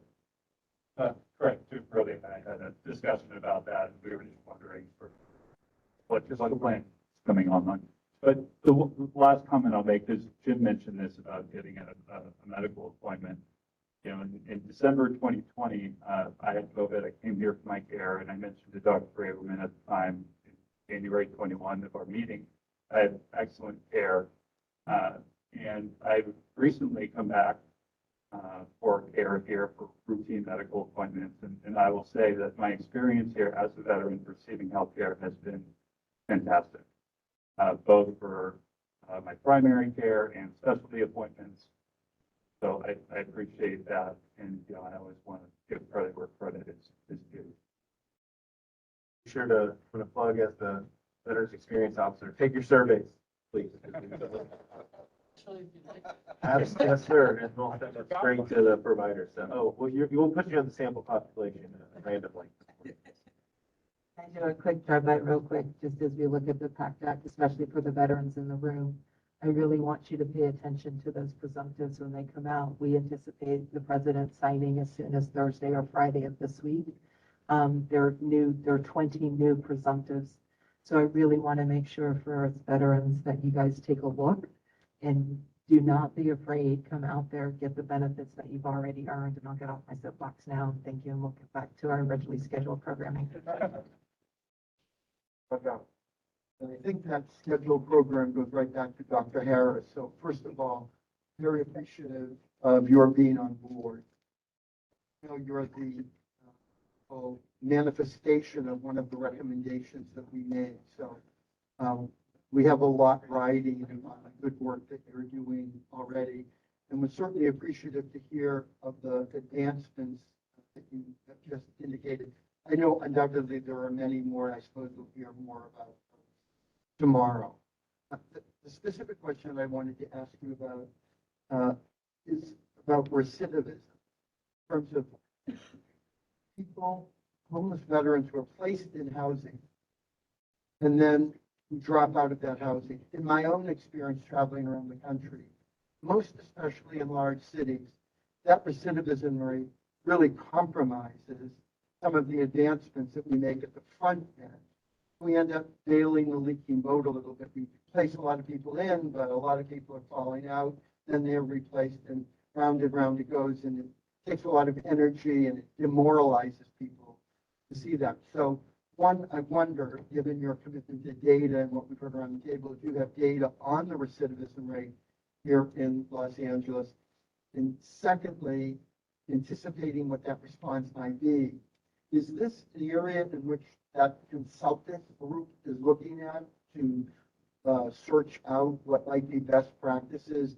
And then corollary to that would be, if you understand or know what the rates of recidivism are in large cities where the community is providing the support services.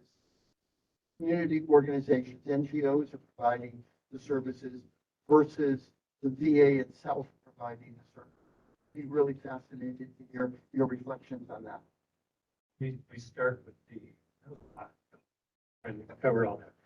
Start with the end, but the National Center of Homelessness Among Veterans is fully planning a study comparing contractors with VA staff in unmatched and outcomes, which would include move out / recidivism.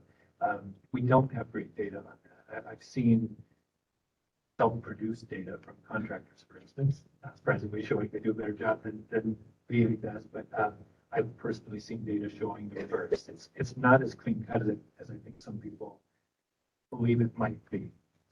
But there's a. If I could just say, I know that years ago at the center, when Dr. Dennis Culhane was on staff here along with other folks, they did do some studies on that. And the results were that the local NGOs were better able to connect people, community, better able to connect them to social capital in the community than hired VA people who undoubtedly are well-intentioned and have the best interest, but just don't have that kind of connectivity into the community. So I think it's not only a question of how many, it's also a question of the ability to connect and create social capital. Yeah, I mean, that makes perfect sense. We have contractors that have been in their communities for years, decades, sometimes have done permanent support housing for all that time, have the connections that VA staff might not. So it's something that we've promoted contracting at Unbash for years. Wherever it makes sense, we do like to see it. Looking back, now I'm completely on blank.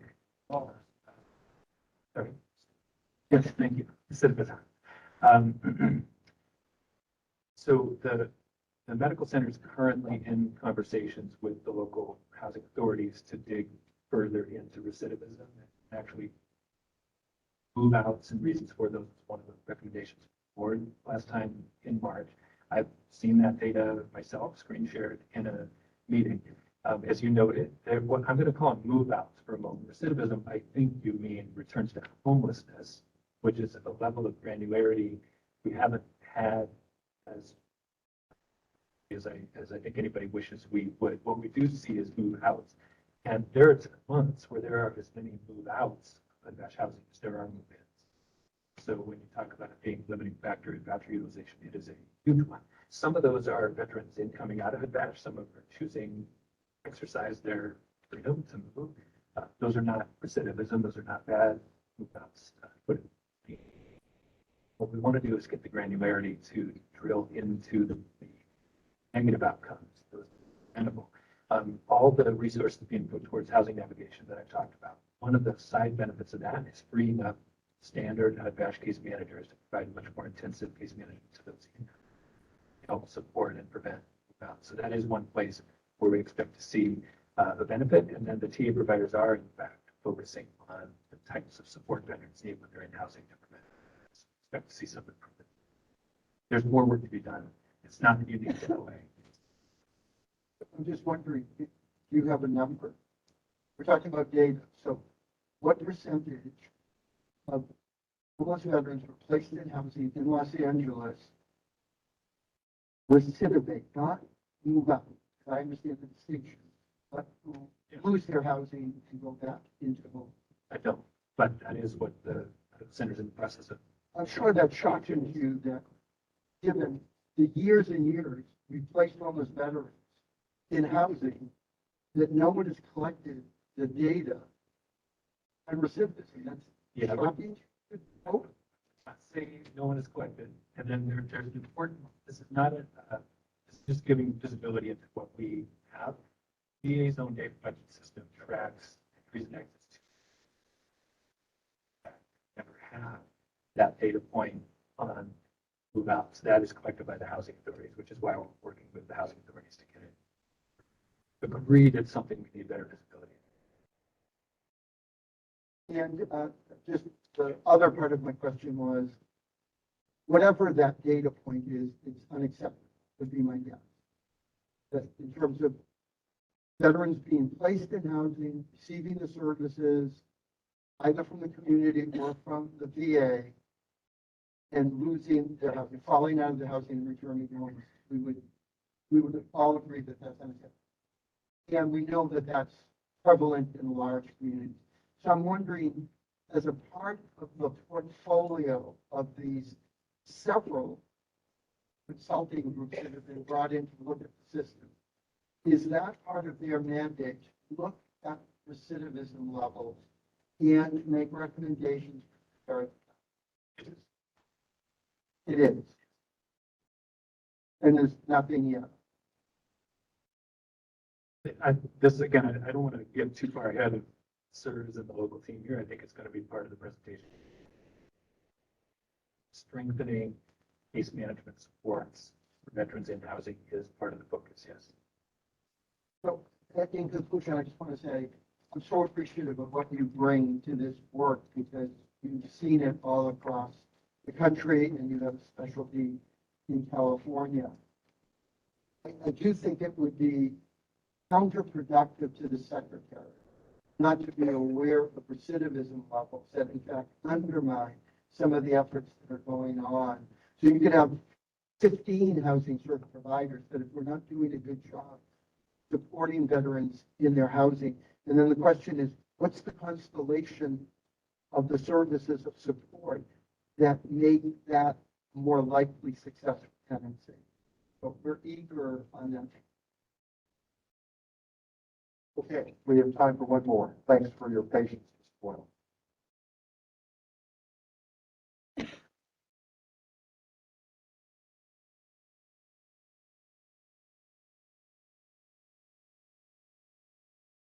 Thanks for the time, General Hopper. Keith Boylan here, Deputy Secretary to the Department of Veterans Affairs. I was my Secretary McDonough just some months back, latter part of my Chief Bradshaw, great to see you again. Myself, Secretary of Los County, Beckman, here. So, great, we've done a lot of work with Sean. Continuing that, I would just start. I mean, like I said, when I came on, it's all been virtual. So many of you here know me, but so fortunately, many of you don't. So my reputation will precede me. But here we are. So I guess it's a fresh track. So I'll start there. I would just really, I mean, listening to the conversation today is a bit frustrating. I think it's important for us to remember, like the first presentation here today, what our charter is. I've heard it a lot of talk and going down a lot of rabbit holes about homelessness play. And my understanding is that's not what this committee is about. This committee is about understanding the following the master plan. Clearly, a big charge there is building housing. The state was wrote on as supporters of the project team that is managing that now. Very happy with that team and excited about the work that's being done. I think it's important to recognize what's happening here in California, in LA, on the West LA campus, specifically, is a first in the country. There's gonna be all sorts of hurdles and all sorts of things that need to be done, twisted and bent, and perhaps even redone. Because there is no roadmap, that no one's done this before. The other issues you guys are talking about are all LA-based homelessness. As I said, we run a $600 million veteran housing program with the housing in the state, a variety of slew of schools. I would say all come 10, LTAP program.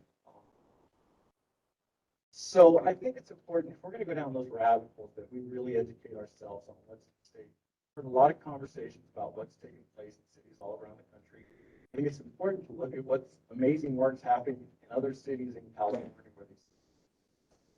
I would also say that LA is very, very individual in many ways, especially when you start talking about that.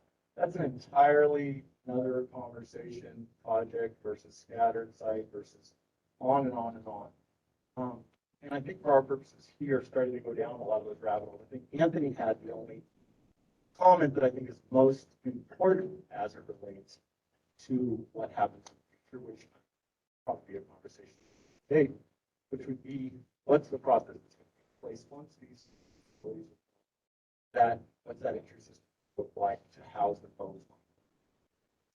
I could talk to you offline, online about some of the challenges LA has had. Our housing authorities on down, the size of that funnel, process of PUD and BASH, expansion of that program, has that actually been implemented? Talk about project managers at these programs and if they're actually providing, executing housing first policies, first place effectively. Dr. Harris, we've had a lot of conversations about this, about some of the challenges 0 to 30% AMI focuses on or has a big requirement for that's been a challenge. So I would just say, I mean, I think what's happening here on the campus is pretty incredible.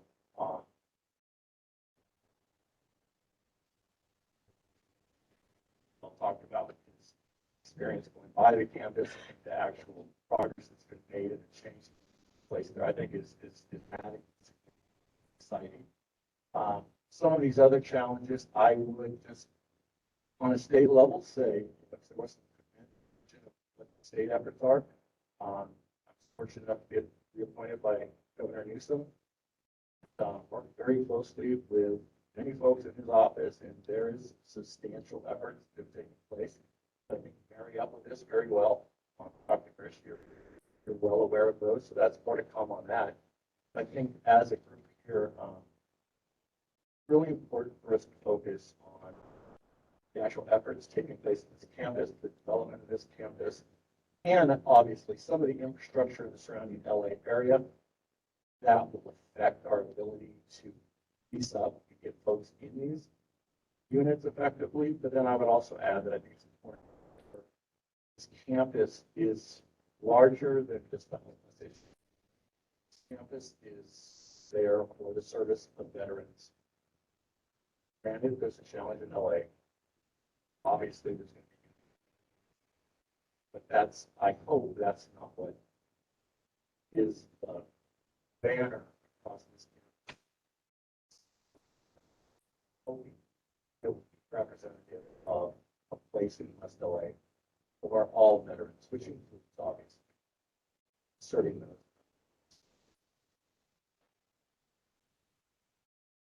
Okay, thanks very much. We are at the point now where we need to get a break.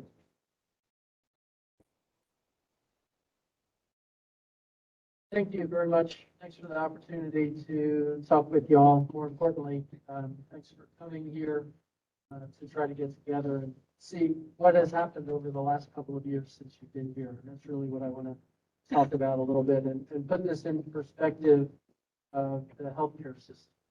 So I appreciate the comments from Anthony and Jim in regards to the care that you've had here or will soon have here. In some cases, you know, as a Army retiree and also a holder of the federal health insurance for my wife, I have lots of options and I get my care here as well. To include surgery, all the procedures you can think of that a 60-year-old has to get, and some of the other care as well, and minor surgery to take off some basal cells on Friday. So I used to be able to be a secret shopper when I first got here almost 3 years ago. That's a little harder now, but we're committed to trying to find this care. Over those last couple years, we've been dealing with COVID, and back in March when we had the last virtual meeting here of the VCOEB, I made a pledge to try to be able to hold that meeting here this time with this room that we were finally able to utilize again for its multi-purpose requirements, and you know, that we stopped using it as initially what we had it for as an internal warehouse for COVID supplies. First started. Unfortunately, we have another uptick in COVID ongoing right now. The good news in regards to that is that the vast majority of people who are getting COVID are not getting seriously ill if they've been vaccinated. And the one discriminator of everything really is vaccination. The challenge that we have right now with Los Angeles being at 337 cases a week per 100,000, that's well above the 100 cases per 100,000. That is a high transmission threshold. 5% positivity rate for tests, which is above the 2% positivity rate for high transmission, is that can't accommodate large groups in small areas and put us at risk for spreading COVID internal to the hospital and infecting our most vulnerable population. Today, even though serious illness is not generally a factor, we have 8 inpatients. We have 2 in the ICU. We've had 3 veterans who have passed away this summer surge, all who were unvaccinated. And we have small outbreaks in psychiatry and small outbreaks in the domiciliary, which we are trying to contain and hope not to become larger. We've been successful in doing that. One of the things that we have done here, which hadn't been done anywhere else in Los Angeles, is not only did we set up the first COVID recovery unit, a nursing home location that was segregated back in March of 2020 when this first started.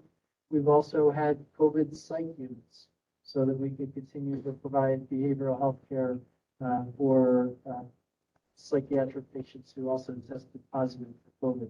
Mostly incidental, and we continue to have challenges where people come in undetected, even in the best of scenarios where we test all of our employees and all patients when they come in.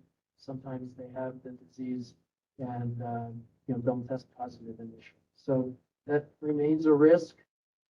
It was my decision to keep this from being a public in-person event. As you can tell in this room, if we had many more people in here, we really would be increasing the risk of COVID. Having said that, because we've been good at virtual events, that we decided to make this a hybrid event, and I appreciate the VCOEB leadership in going along with that recommendation. I think we did receive feedback that was reasonable feedback to say that there were veterans in our community who may not have had good access to the virtual component. And as a result of that, as you see on the board there, screen, I should say, we've set up a alternate satellite site for people to view who may not have access to WebEx, but those in the community very often do. We also, with your permission, put together an option to do a live stream of the tour that you all will get this afternoon, so that there's no suggestion that we're trying to hide things from anybody. At the same time, if I look at that risk assessment says that our risk goes high with lots of people. It doesn't go high with a few people additional. So our presenters, to include those who are registered for public comment tomorrow, they come in and do that in person. It's important for you to be able to see those folks face to face, but only stay for the duration of their comments. So we're trying to do what we can in order to work within the confines of the pandemic, which we still find ourselves in. Along those 2 years, had you been here, you would have seen a mobile hospital go up with 25 beds and come back down. You would see tents for testing and vaccination go up and come back down. We've since incorporated all of that into our healthcare system. So now in any clinic, during your primary care visit, you can get your COVID vaccination and not have to go to a specialty location. We initially closed down and everything was, or almost closed down and everything was virtual. Now our healthcare system is about 30% virtual appointments. That's probably going to be the way we are with healthcare moving forward. That is not just because of COVID, but because it's the right thing to do for many patients. Many folks aren't mobile. The convenience is good for medical appointments where touch might not be required, and our ability to incorporate that technology both by what we have here in the facility, as well as, in fact, giving tablets to veterans who need connectivity to be able to do that, is something we've been doing. And about 4 months ago, we opened up our Tele-Critical care unit, so that we have the ability to coordinate both in terms of receipt as well as send out assistance for critical care units across the VA to use the technology and the expertise. Finally, when you look at some of the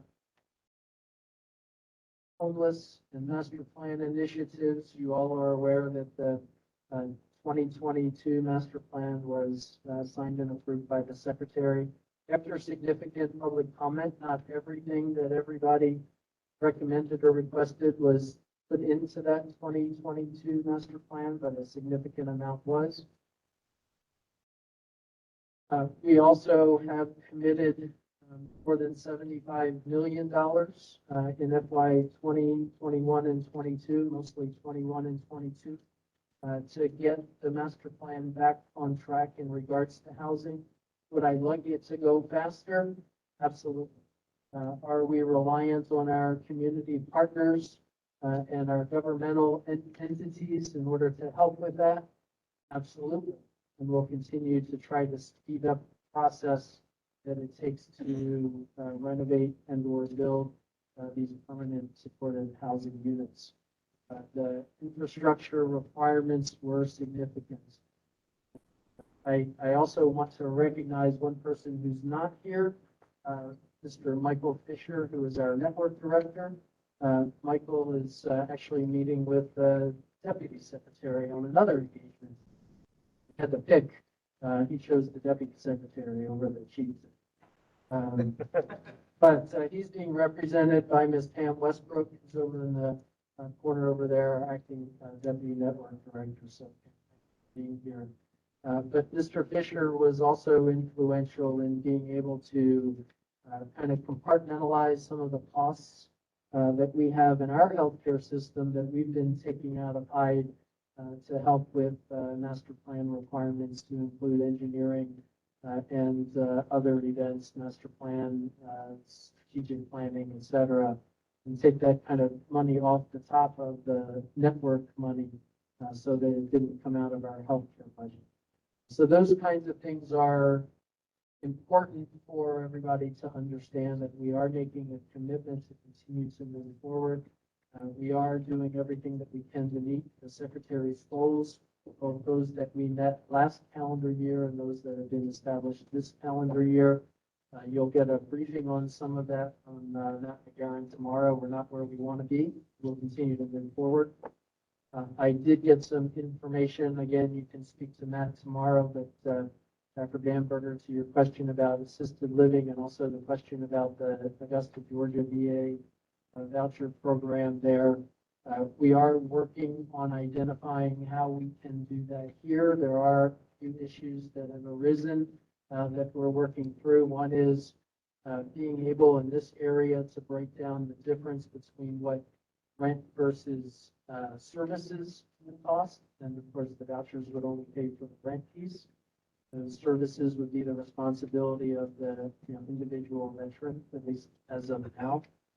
We also that only work in single occupancy rooms. It wouldn't work in shared rooms with shared bathrooms. So, we have to identify those locations within our area that would be within an affordable range as well. And that's one of the things that the team is doing now.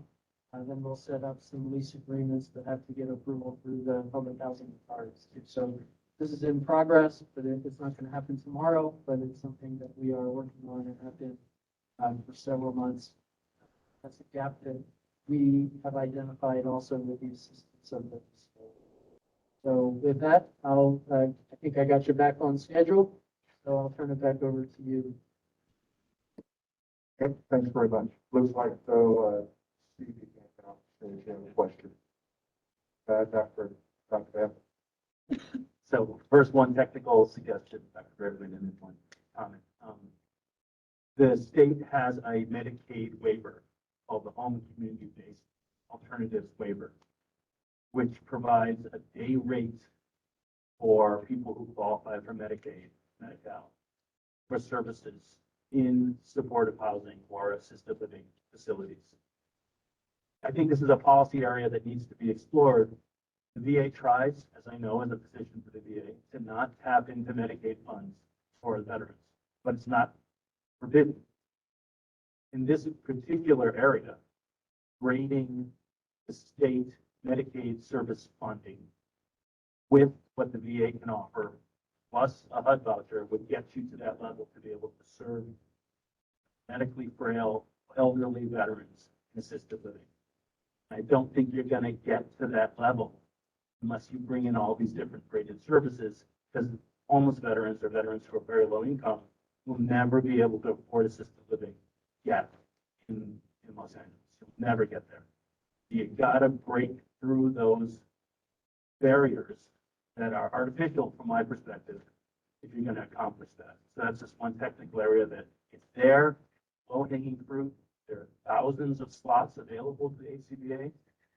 You can have that for veterans who need it. You only need a couple dozen probably in all of Los Angeles to serve those very rare veterans who desperately need to be in assisted living just to be able to survive. So I encourage you to work with your policy people to tap into this. That's one. And the second thing I just want to share, again, having done this now for 3 years, I've heard many of your staff talk about that housing is not what the VA does. It's not healthcare. VA takes care of veterans, excellent healthcare. I provide, I hope, excellent care for the veterans that I serve. But housing is not what the VA does.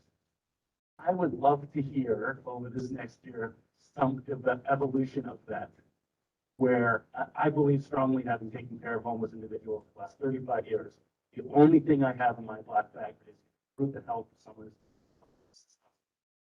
I can vaccinate them, I can provide them with treatment for their pneumonia, I can take care of their HIV, all of those things.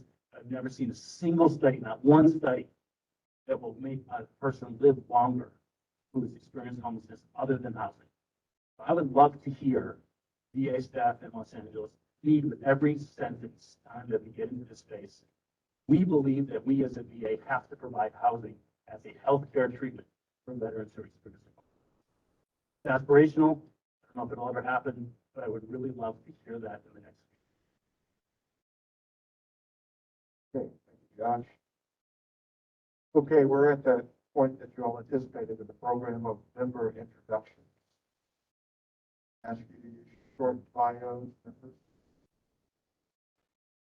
We'll start from the right with Mari.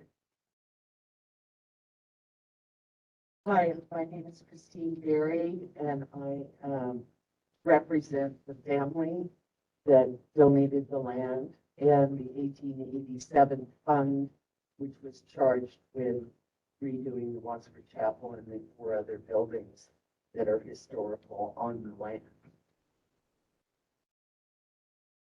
Hey, good morning. Larry Vasquez. I'm a 30-year Navy veteran, and I'm also the Director of Military and Veterans Affairs for our city and the city of Los Angeles. Christine Stanley, Air Force retiree. I spent about a decade here in Los Angeles advocating for veterans and homeless.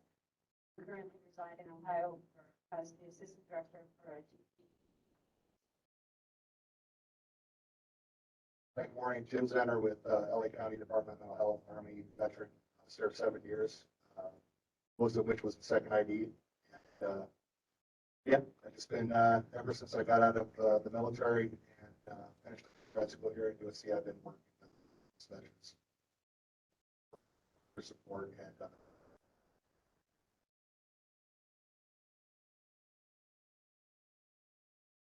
Jennifer Marshall, I'm a Navy veteran. I deployed in support of Operation Iraqi Freedom. I'm married to a retired Navy veteran as well. By trade, I'm an actress and a host, but I do try to use my platform to advocate for veterans issues. And this has been near and dear to my heart since 2015, since the first meeting. I've heard so much from you already. I'm Josh Bamberger. I'm a family physician. I work for the VA in San Francisco. I'm a professor of family medicine at UCSF, and I had the honor of working with Obama at the end of his first term at the United States Interagency Council on Homelessness, a few years after Mr. McDonough had the opportunity.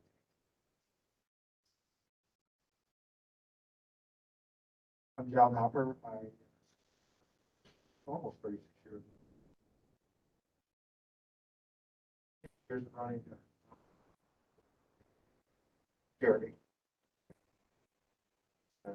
This has been a labor of love for me. I haven't experienced homelessness. My wife threatens with it. I'm Philip Mangano. I head up the American Roundtable to Abolish Homelessness. Much of my work is here in Southern California, particularly working on scaling the units that we need. Homelessness for all profiles. Homeless veterans, and as Josh mentioned, I previously really reinvigorated the United States Interagency.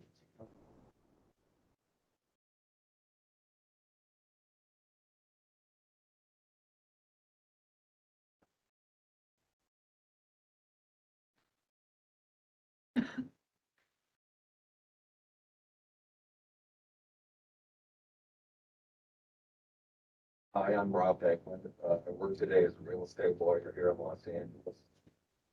Army veteran, spent 5 years in Fort Bragg.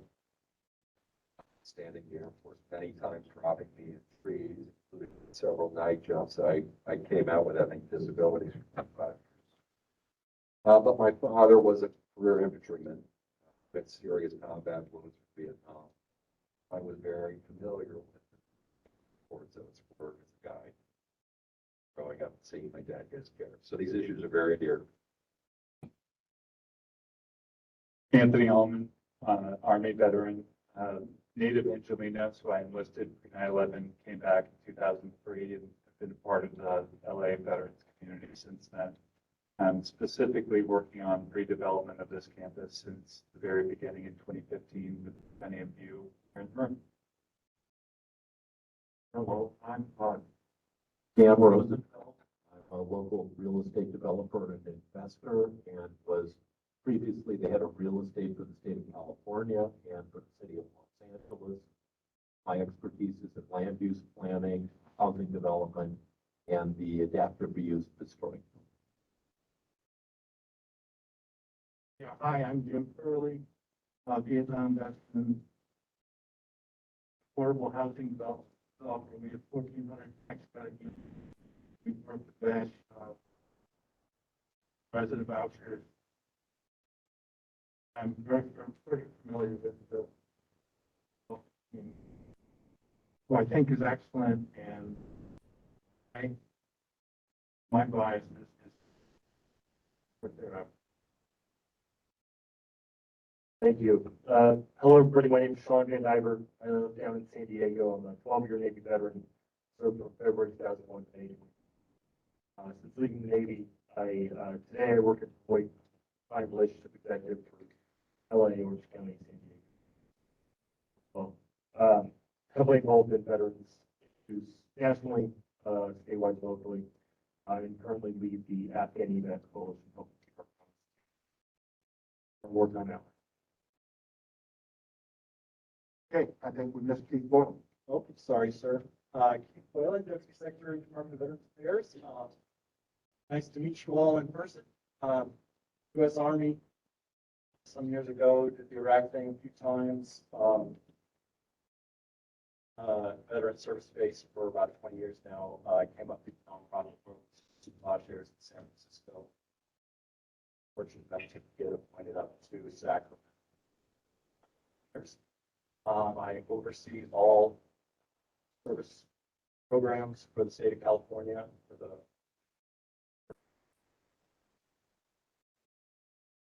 areas to claims, to outreach, to housing, mental health, so forth. I would just want to shout out that some part of our conversations with VA for certain. Fortunate, the governor and the legislature has put $60 million towards mental health services to my program, so I'm in the opportunity to grant directly that $60 million to community-based resources that provide mental health services. So really build that out and make it more robust. And then seek $30 million to do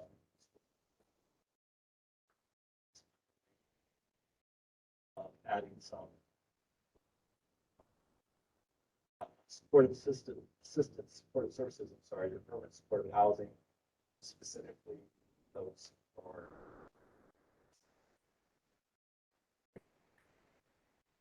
so very good stuff. So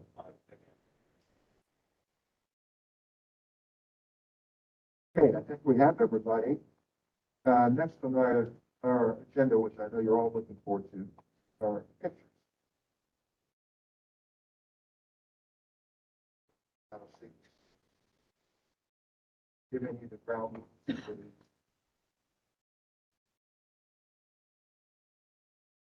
Let's do that. Good afternoon. Great start for the day. I'd like to remind everyone that we will have a tour this afternoon. You have not signed your, I guess it's a liability release form, please sign it and deliver it to Mr. Janet Elder back here. You met her as you came in the entrance. We're going to allow you to break for lunch, but when you come back, we would ask you get issued your PPE, hard hat, glasses, vests, everything you need. And remember, we're going to a construction area, so we'd like for you to have closed-toe shoes.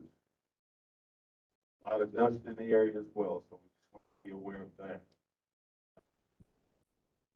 When you come back from lunch, you have your bus assignments. There are 4 buses, and we break you up accordingly, and each bus will have a driver and a tour guide. Okay, she says be back by 12:25. Says back here by 12:25. We'll issue your equipment, get you out your bus. Yes, absolutely, sir. It's okay, the room will be secured, leave your belongings here in the room. The other thing I would like to mention for those who are on WebEx, that the tour will be live streamed on GLA's Facebook. URL provided that to you earlier, so, watch that. So with that said, sir, that's all the instructions I have for this afternoon's tour. Now that the flag is set up, I'd like to invite the chief, the VA leadership up to the front, the chair, Dr. Braven, to join us. Front chairs here. And then once they get situated in the seats, as all the board members gather around behind them, we'll get a picture of the chief. After that, for ACMO, the website, just gonna get a board picture, so just stand by, it'll just be the board. Yes, ma'am. Dr. Braven, what's the drop on for a second picture? What was the drop for? Free. Okay. First, Dr. Harris, Dr. Braven.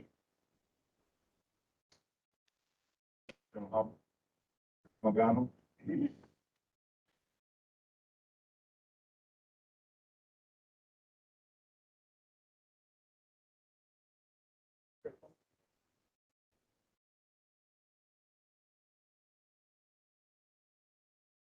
So chief, that'd be perfect. With Versler.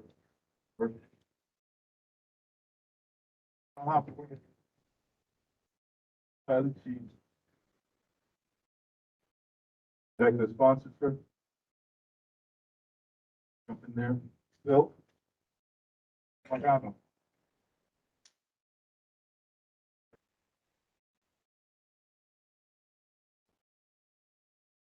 Jeff, you join us?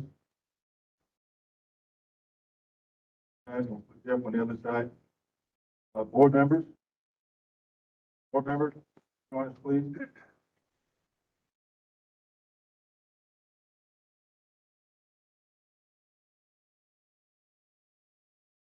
Fill in behind, please.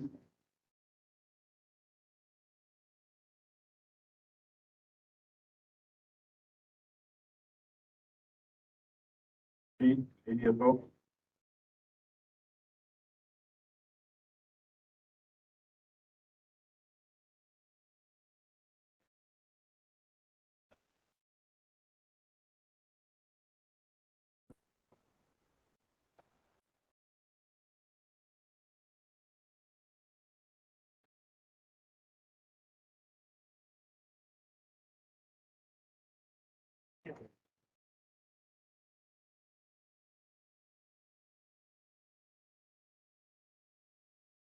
Okay, so I'm gonna check with the photographer. When you got us in the frame, let us know, and we'll give the command to.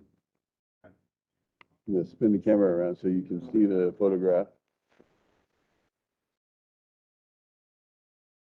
Ready? Let's all remove our masks.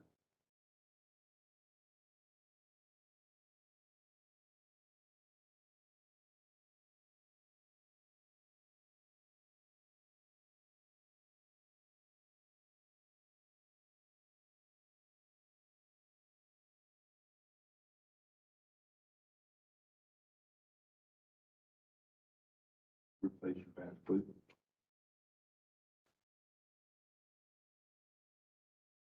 Board members, Dr. Bamber, stick around.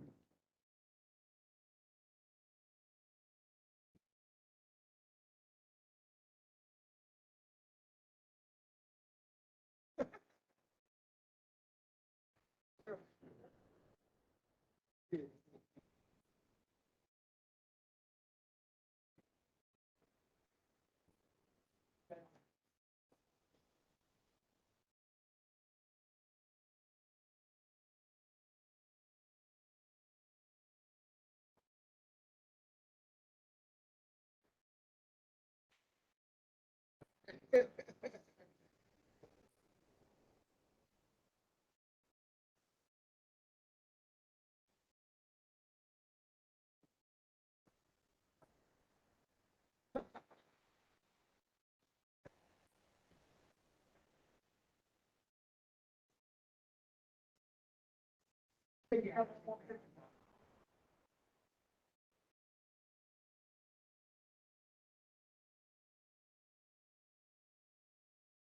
when you have us in frame, we'll remove our mask.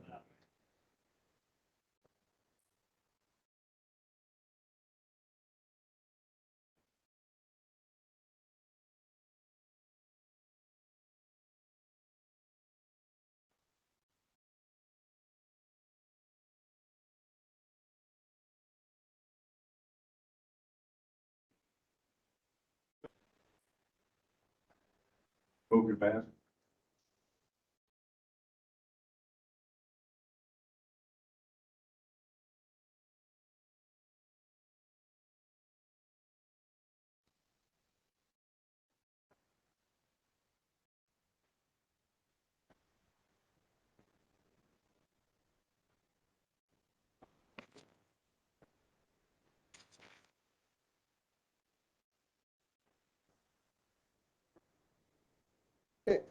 We're gonna break for lunch, and then the live stream will be on Facebook if you'd like to watch that.